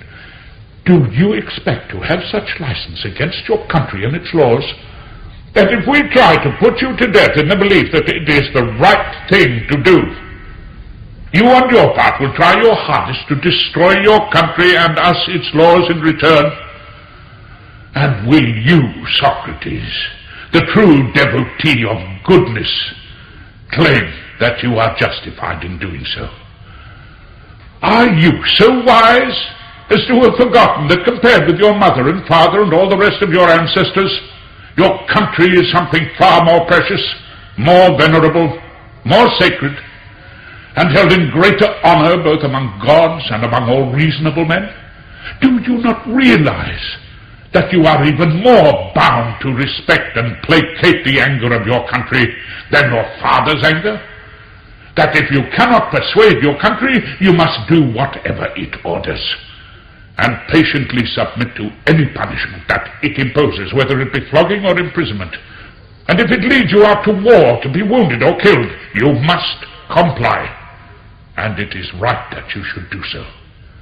You must not give way or retreat or abandon your position, both in war and in the law courts and everywhere else. You must do whatever your city and your country commands, or else persuade it in accordance with universal justice. But violence is a sin, even against your parents, and it is a far greater sin against your country. Well, what shall we say to this, Crichton? That what the law says is true, or not? Yes, I think so. Consider then, Socrates, the laws would probably continue, that any Athenian, on attaining to manhood and seeing for himself the political organization of the state and us its laws, is permitted, if he is not satisfied with this, to take his property and go away wherever he likes.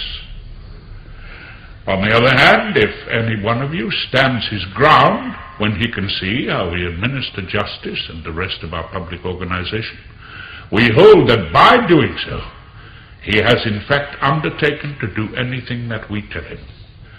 And we maintain that anyone who disobeys is guilty of doing wrong on 3 separate counts. First, because we are his parents. Secondly, because we are his guardians. And thirdly, because, after promising obedience, he is neither obeying us nor persuading us to change our decision, if we are at fault in any way. And although all our orders are in the form of proposals, not of savage commands, and we give him the choice of either persuading us or doing what we say, he is actually doing neither. These are the charges, Socrates, to which we say that you will be liable if you do what you are contemplating. And you will not be the least culpable of your fellow countrymen, but one of the most guilty. If I said, "Why do you say that?" they would no doubt pounce upon me with perfect justice and point out that there are very few people in Athens who have entered into this agreement with them as explicitly as I have. "But Socrates," they would say, "we have substantial evidence that you are satisfied with us and with the state. You would not have been so exceptionally reluctant to cross the borders of your country if you had not been exceptionally attached to it. Furthermore, even at the time of your trial, you could have proposed the penalty of banishment if you had chosen to do so. That is, you could have done then, with the sanction of the state, what you are now trying to do without it. But whereas at that time you made a noble show of indifference if you had to die, and in fact preferred death, as you said, to banishment, now You show no respect for your earlier professions, and no regard for us, the laws, whom you are trying to destroy. You are behaving like the lowest type of menial, trying to run away in spite of the contracts and undertakings by which you agreed to live as a member of our state. Now first, answer this question, Socrates. Are we or are we not speaking the truth when we say that you have undertaken, indeed, if not in word, to live your life as a citizen in obedience to us? What are we to say to that, Crito? Are we not bound to admit it? We cannot help it, Socrates. Incidentally, they will say, Crito, incidentally, you will confirm the opinion of the jurors who tried you that they gave a correct verdict. Because a destroyer of laws might very well be supposed to have a destructive influence upon young and foolish human beings. Do you intend then to avoid well-governed states and the higher forms of human society? And if you do, will life be worth living? Or will you approach these people and have the impudence to converse with them? What arguments will you use, Socrates? The same which you used here, that goodness and integrity, institutions and laws are the most precious possessions of mankind. Do you not think that Socrates and everything about him will appear in a disreputable light?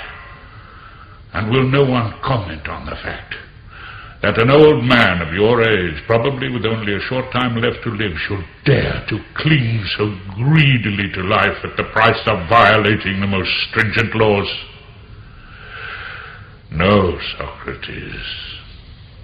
Be advised by us, your guardians, and do not think more of your children or of your life or of anything else than you think of what is right, so that when you enter the next world, you may have all this to plead in your defense before the authorities there.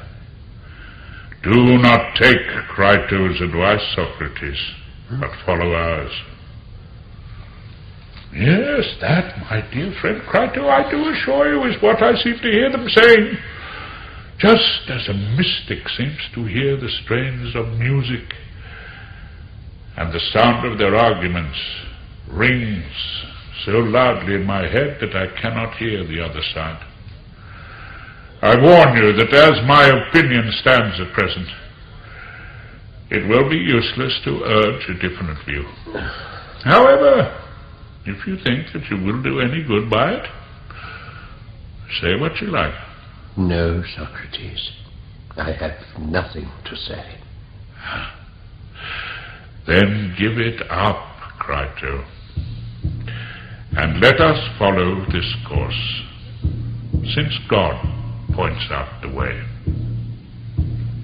Ea toinun o Kriton, kai pratomen taute, epeide taute hoteos hyphegetai.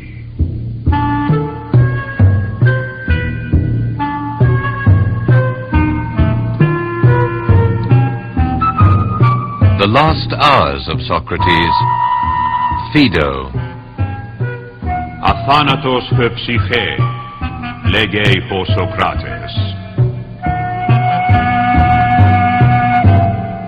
The state galley arrived back from Delos one evening, about a month after Socrates' trial. The following day he would be executed at nightfall.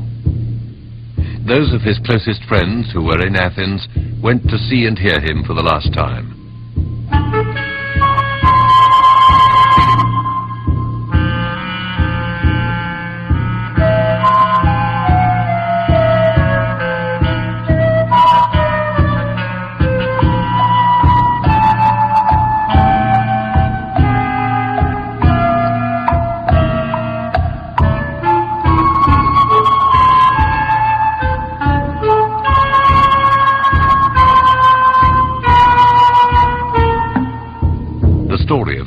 Is told by an eyewitness, Phaedo of Elis, to a sympathetic young philosopher, Socrates.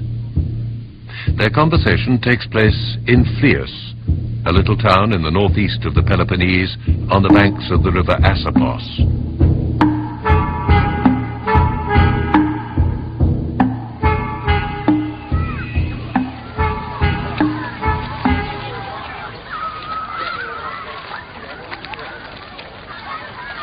And, were you there with Socrates yourself, Phaedo? Or did you hear about it from someone else? No, I was there myself, Echecrates. Were there any other of the master's companions present? Oh, yes. Some of them were there. Quite a few, in fact. I wish you'd be kind enough to give me a really detailed account. Ah, Echecrates. Nothing gives me more pleasure than recalling the memory of Socrates, either by talking myself or by listening to someone else. Well, Phaedo, you will find that your audience feels just the same about it. Now, try to describe every detail as carefully as you can. Well, in the first place, my own feelings at the time were quite extraordinary. It never occurred to me to feel sorry for him, as you might have expected me to feel at the deathbed of a very dear friend. The master seemed quite happy, Echecrates, both in his manner and in what he said. He met his death so fearlessly, so nobly. I couldn't help feeling that even on his way to the other world, he would be under the providence of God, and that when he arrived there, all would be well with him, if it ever has been with anybody. Yes.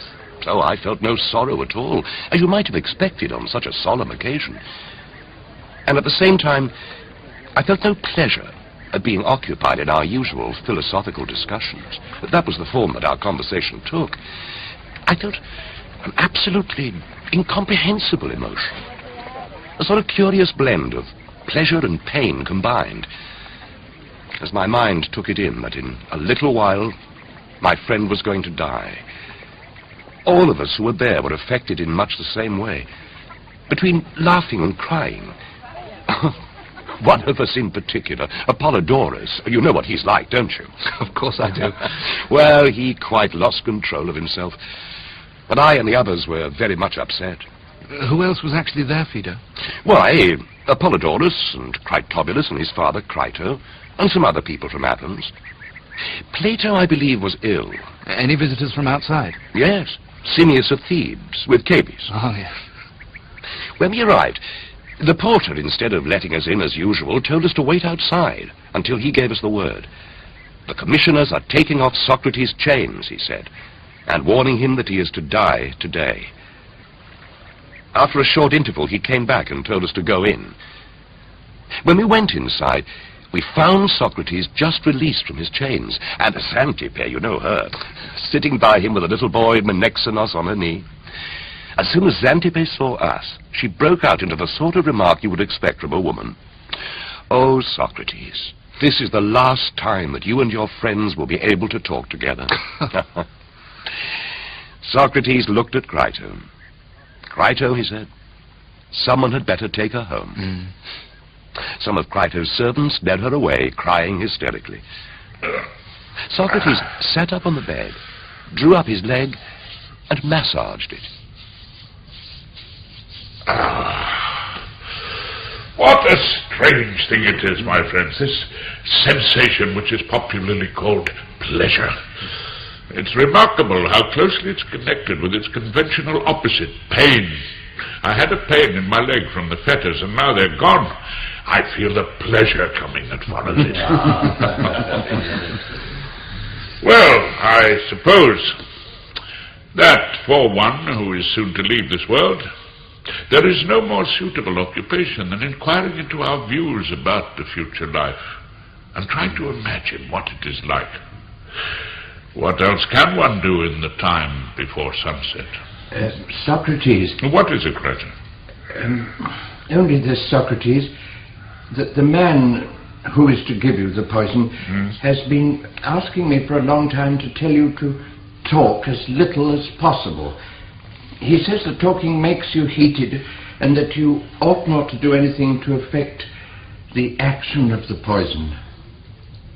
Otherwise it is sometimes necessary to take a second dose or even a third. Oh, my dear Crito, that is his affair. Let him make his own preparations for administering it twice or 3 times if necessary. I thought you'd say that. But he's been going on at me. Never mind it. Now, I want to explain to you how it seems to me natural that a man who has really devoted his life to philosophy should be cheerful in the face of death. and confident in finding the greatest blessing in the next world when his life is finished. I will try to make clear, and particularly to you, Simias and Kebis, how this can be so. Ordinary people seem not to realize that those who really apply themselves in the right way to philosophy are directly and of their own accord preparing themselves for dying and death. If this is true, and they have actually been looking forward to death all their lives, it would of course be absurd to be troubled when it comes. Upon my word, Socrates, you have made me laugh, though I was not at all in the mood for it. I'm sure that if they heard what you said, most people would think that it was a very good hit at the philosophers to say that they're half dead already, and that they, the normal people, are quite aware that death would serve the philosophers right. Yes. And they would be quite correct, Simias, except in thinking that they are quite aware. They're not at all aware in what sense true philosophers are half dead, or in what sense they deserve death, or what sort of death they deserve. So let's not bother about them. Do we believe that there is such a thing as death? Most certainly, yes. And is it simply the release of the soul from the body? Yes, just that.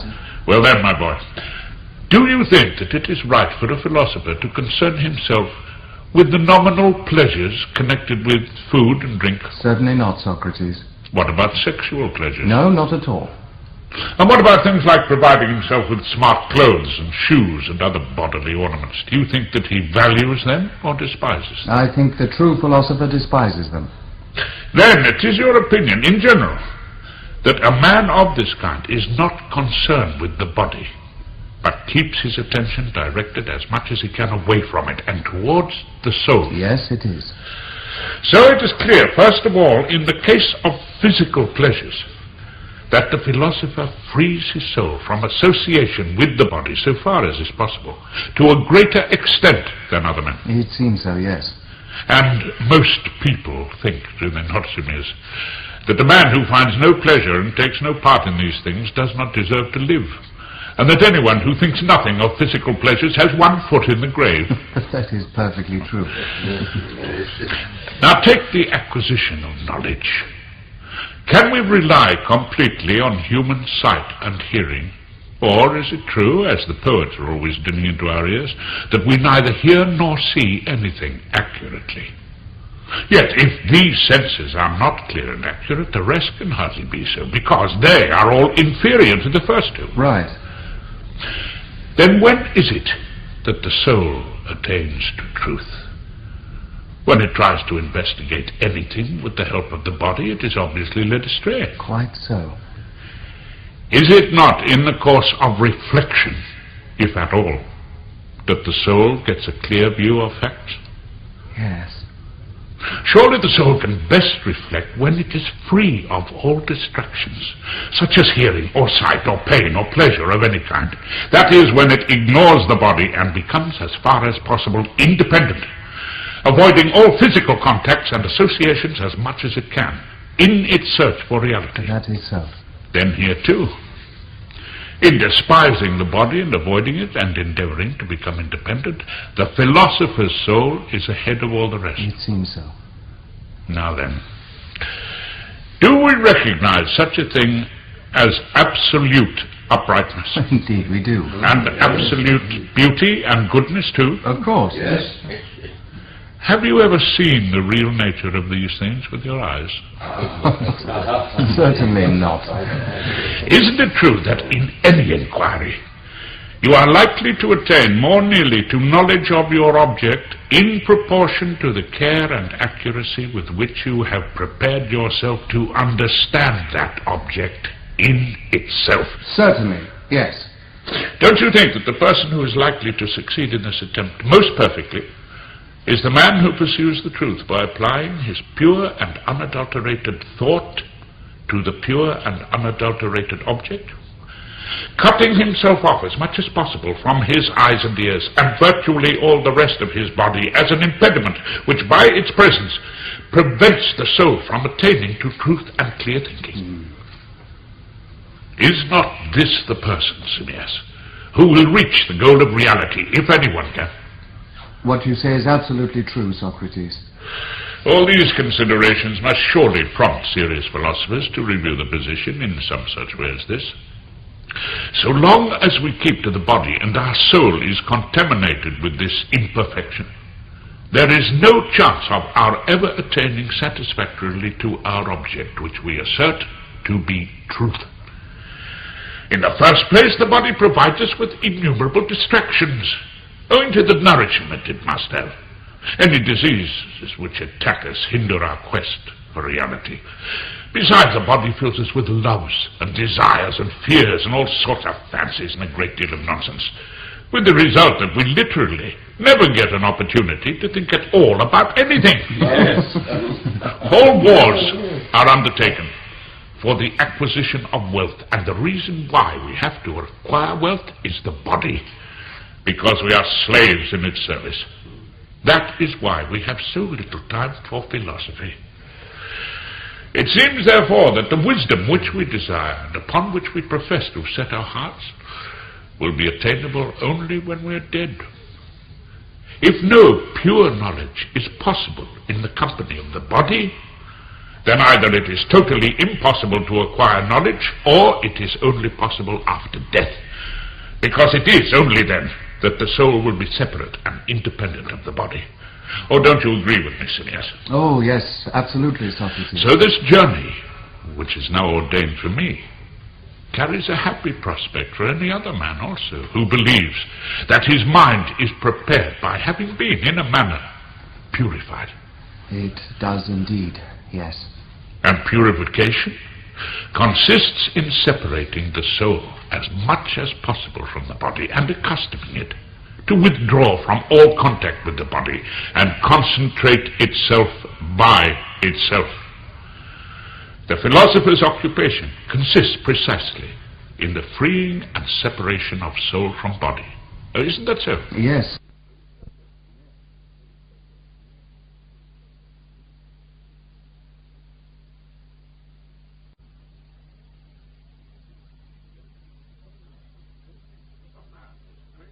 A man has trained himself throughout his life to live in a state as close as possible to death.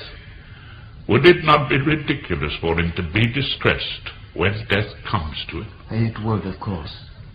Then it is a fact, yes, that true philosophers make dying their profession, and that to them, of all men, death is least alarming. Would they not naturally be glad to set out for the place where there is a prospect of attaining the object of their lifelong desire, which is wisdom? It is wisdom that makes possible courage and self-control and integrity, or, in a word, true goodness. And the presence or absence of pleasure and fears and other such feelings makes no difference at all. Whereas a system of morality which is based on relative emotional values is a mere illusion, a thoroughly vulgar conception which has nothing sound in it and nothing true. The true moral ideal, whether self-control or integrity or courage, is really a kind of purification of all these emotions. And wisdom itself is a sort of purifying ritual. Perhaps these people who direct the religious initiations are not so far from the mark. Well, in my opinion, these devotees, the true philosophers, are simply those who have lived the philosophic life in the right way. A company which all through my life I have done my best in every way to join. Whether I was right in this ambition, and whether we have achieved anything, we shall know for certain, if God wills, when we reach the other world. And that, I imagine, will be fairly soon. There is also, Socrates, that theory which you've often described to us, that what we call learning is really just recollection. Yes, there is. Well, if that is true, then surely what we recollect now, we must have learnt at some time before, which is impossible unless our souls existed somewhere before they entered this human shape. So in that way, too, it seems likely that the soul is immortal. How did the proofs of that theory of recollection go, Kedis? At the moment, I can't quite recollect. It went something like this. We had knowledge both before and at the moment of birth of all absolute standards. Our present argument applies to absolute beauty, goodness, uprightness, holiness, and all those characteristics which we designate in our discussions by the term absolute. So we must have obtained knowledge of all these characteristics before our birth. That is right, Gebbies. And unless we invariably forget it after obtaining it, we must always be born knowing and continue to know all through our lives. Because to know means simply to retain the knowledge which one has acquired and not to lose it. Is not what we call forgetting simply the loss of knowledge, Simmias? Yes. Yes. And if it is true that we acquired our knowledge before our birth and lost it at the moment of birth, but afterwards, by the exercise of our senses upon sensible objects, recover the knowledge which we had once before, I suppose that what we call learning will be the recovery of our own knowledge. And surely we should be right in calling this recollection. Quite so. Well now, Simmias, if all these absolute realities, such as beauty and goodness, which we're always talking about, really exist, if it is to them, as we rediscover our own former knowledge of them, that we refer, as copies of their patterns, all the objects of our physical perception, if these realities exist, does it not follow that our souls must exist too, even before our birth? Whereas if they do not exist, our discussion would seem to be a waste of time.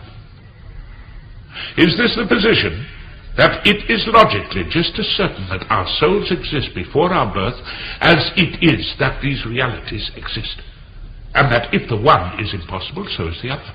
It is perfectly obvious to me, Socrates, that the same logical necessity applies to both. Then let us return to the same examples which we were discussing before. Does that absolute reality which we define in our discussions remain always constant and invariable or not? It must be constant and invariable, Socrates. Well, what about the concrete instances of beauty, such as men, horses, clothes, and so on, or any other members of a class corresponding to an absolute entity? Well, then, Socrates, it is just the opposite. I mean, they're never free from variation. And these concrete objects you can touch and see and perceive by your other senses, but those constant entities you cannot possibly apprehend except by thinking. They are invisible to our sight. That is true. So you think that we should assume two classes of things, one visible and the other invisible? Yes, without question. The invisible being invariable and the visible never being the same. Yes, we should assume that too.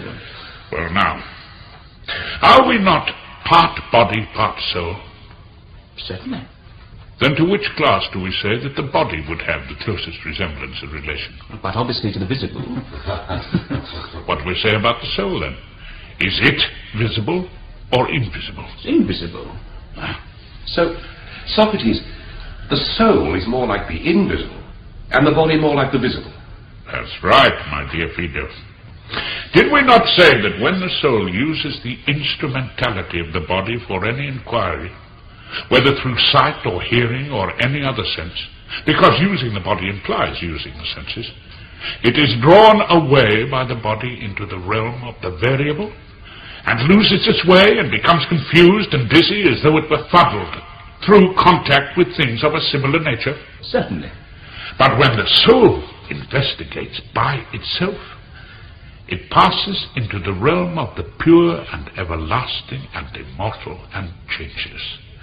And being of a kindred nature, when it is once independent and free from interference, consorts with it always, and strays no longer, but remains in that realm of the absolute, constant, and invariable, through contact with beings of a similar nature.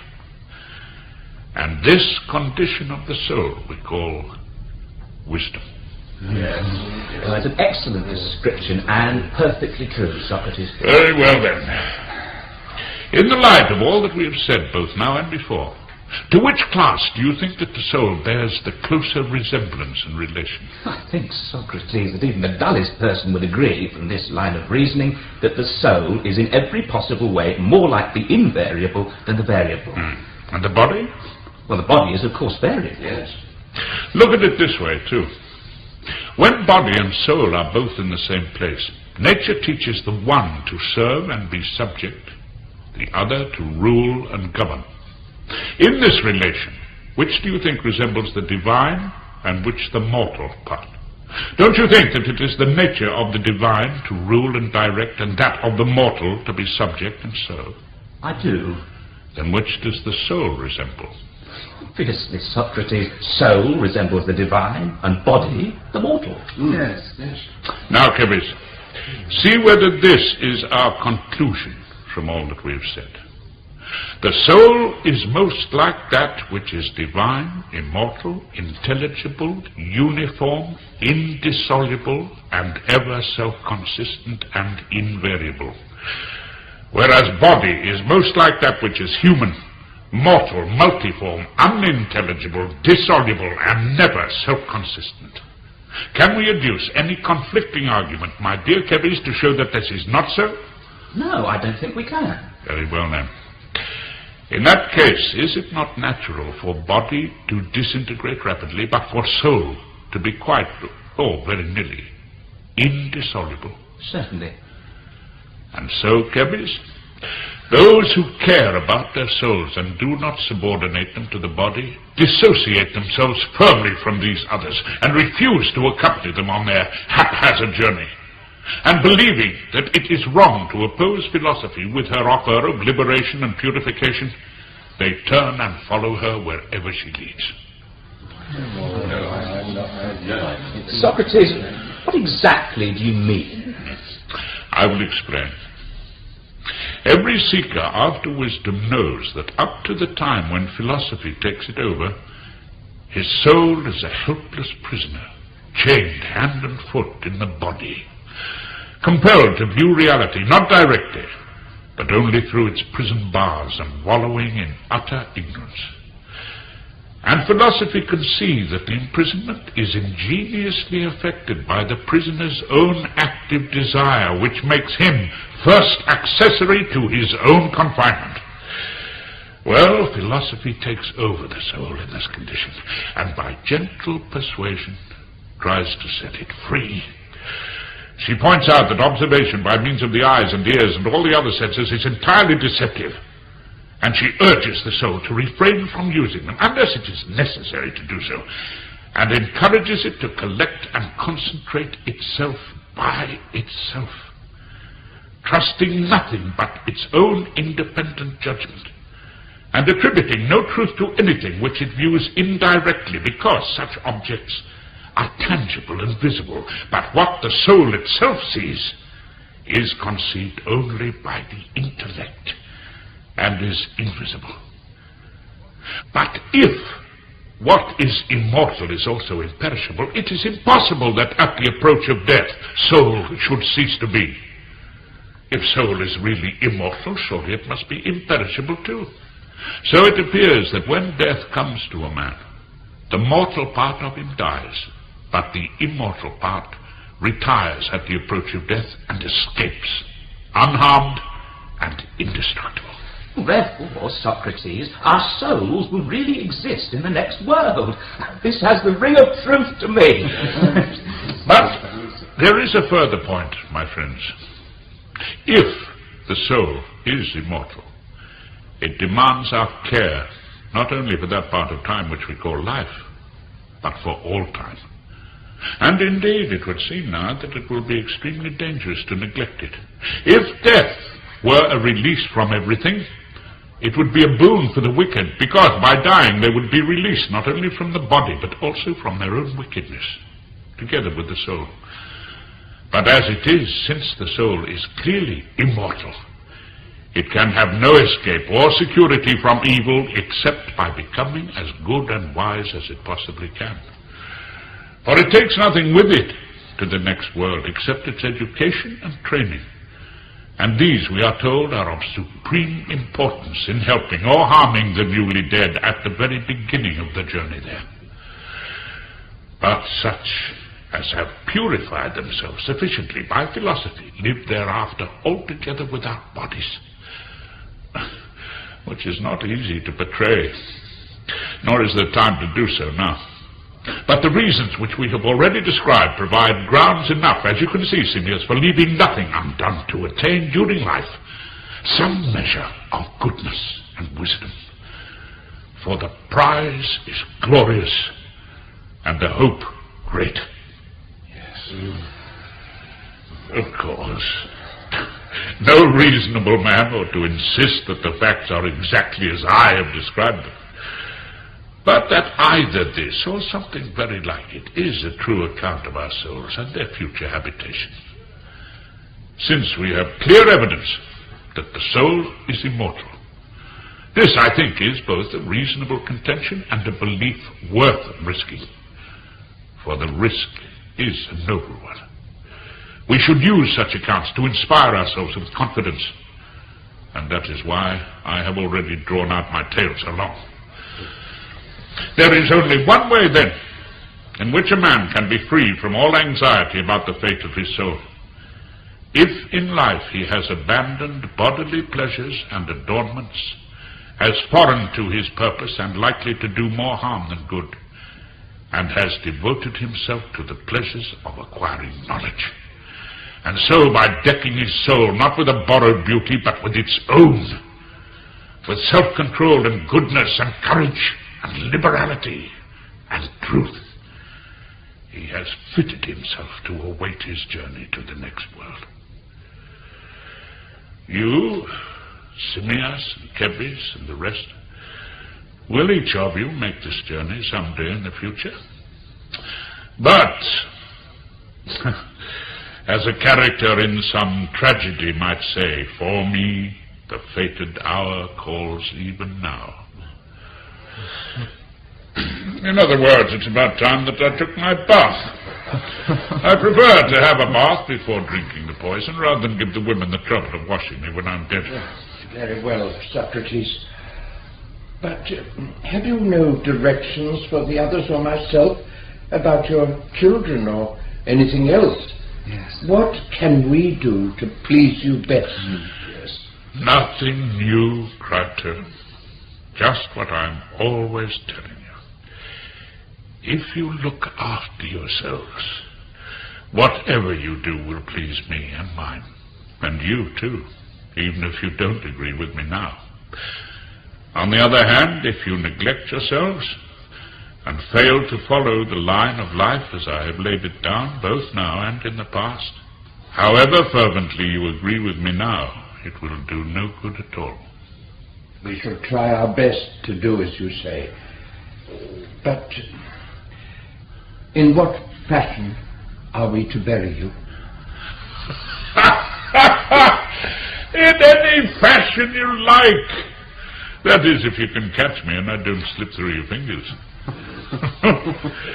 I can't persuade Crito that I am this Socrates here who is talking to you now and marshalling all the arguments. He thinks that I am the one whom he will see presently lying dead.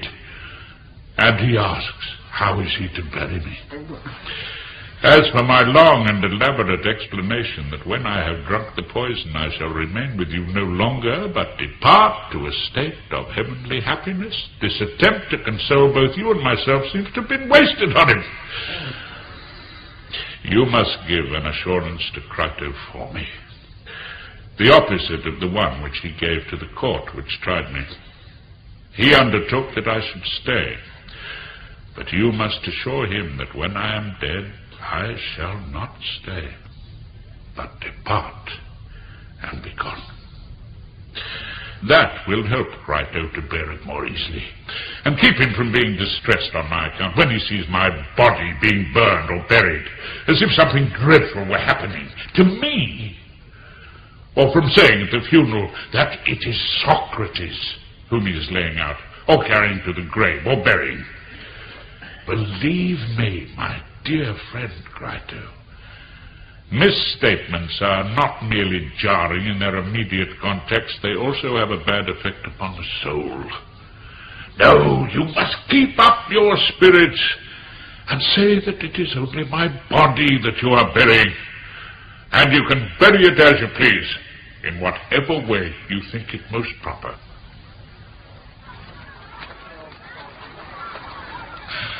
Oh, what a wonderful man the master was, Fido.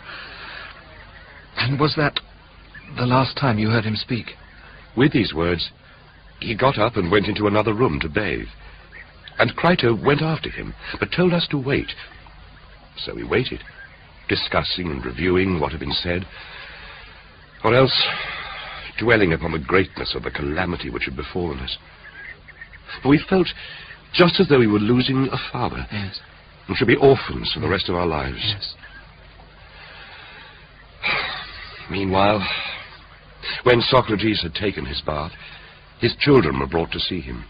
He had 2 little sons and 1 big boy, and the women of his household, arrived. He talked to them in Crito's presence and gave them directions about carrying out his wishes. Then he told the women and children to go away and came back himself to join us. It was now nearly sunset, because he had spent a long time inside. He came and sat down, fresh from the bath, and he'd only been talking for a few minutes when the prison officer came in. Socrates? Yes, my dear fellow.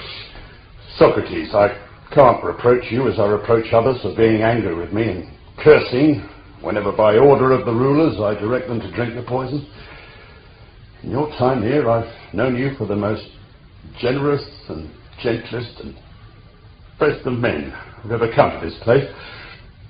And now especially I feel it isn't with me that you're angry, but with others, because you know who are responsible.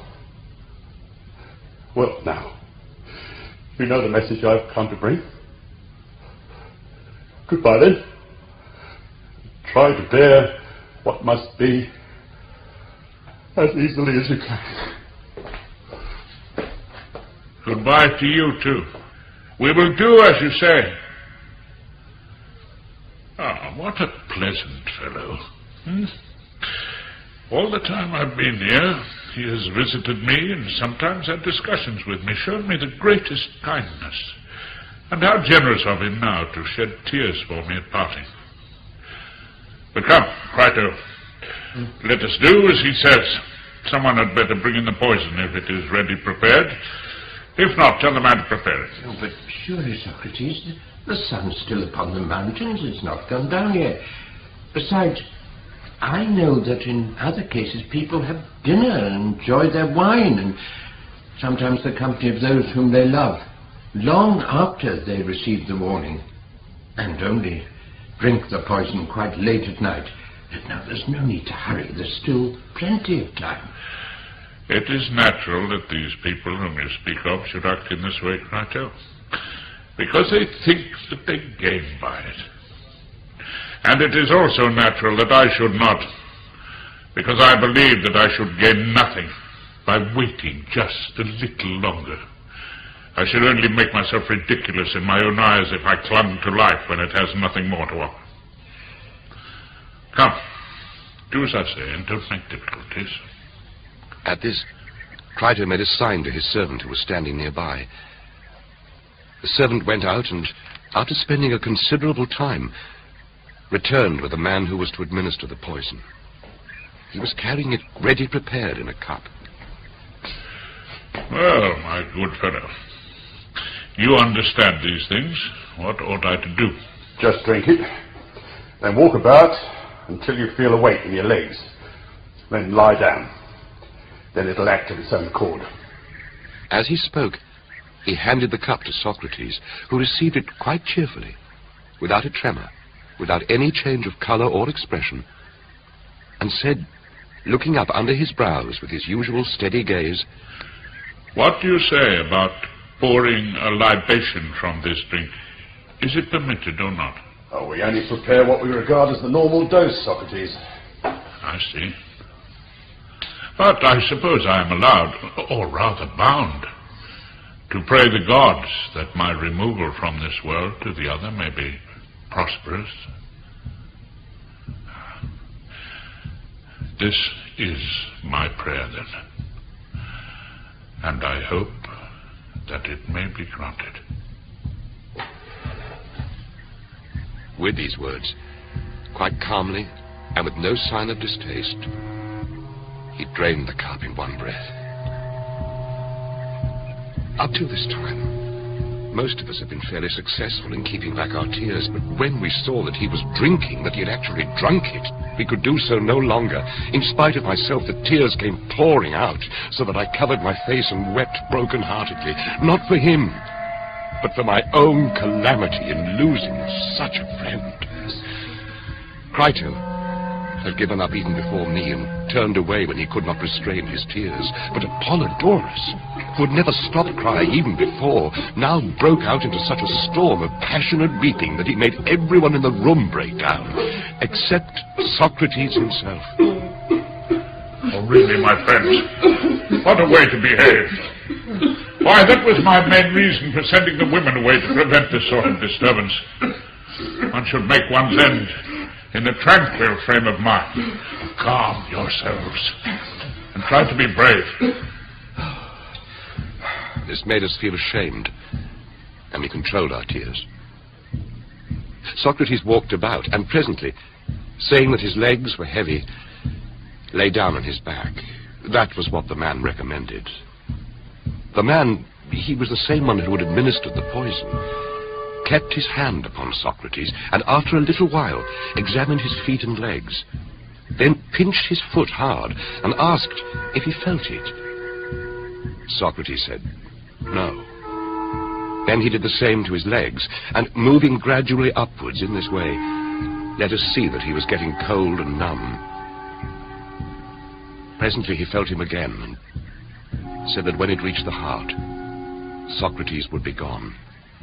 The coldness was spreading about as far as his waist, when Socrates uncovered his face, for he had covered it up, and said, Crito, we ought to offer a cockerel to Asclepius. See to it. And don't forget. No, it can't be done.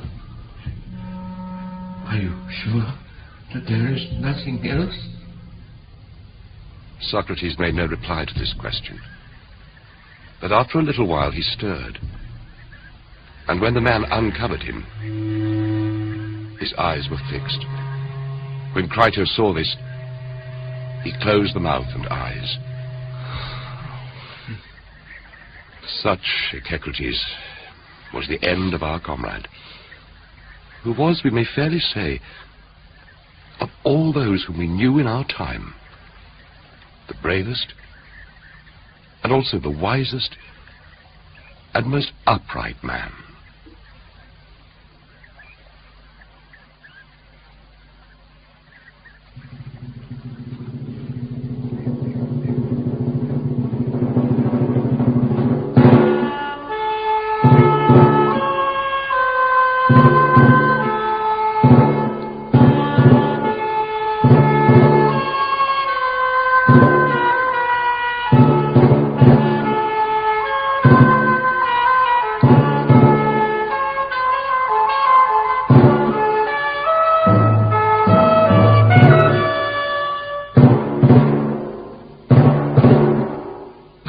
Days of Socrates by Plato was edited for radio by David Rees from the translation by Hugh Tredennick.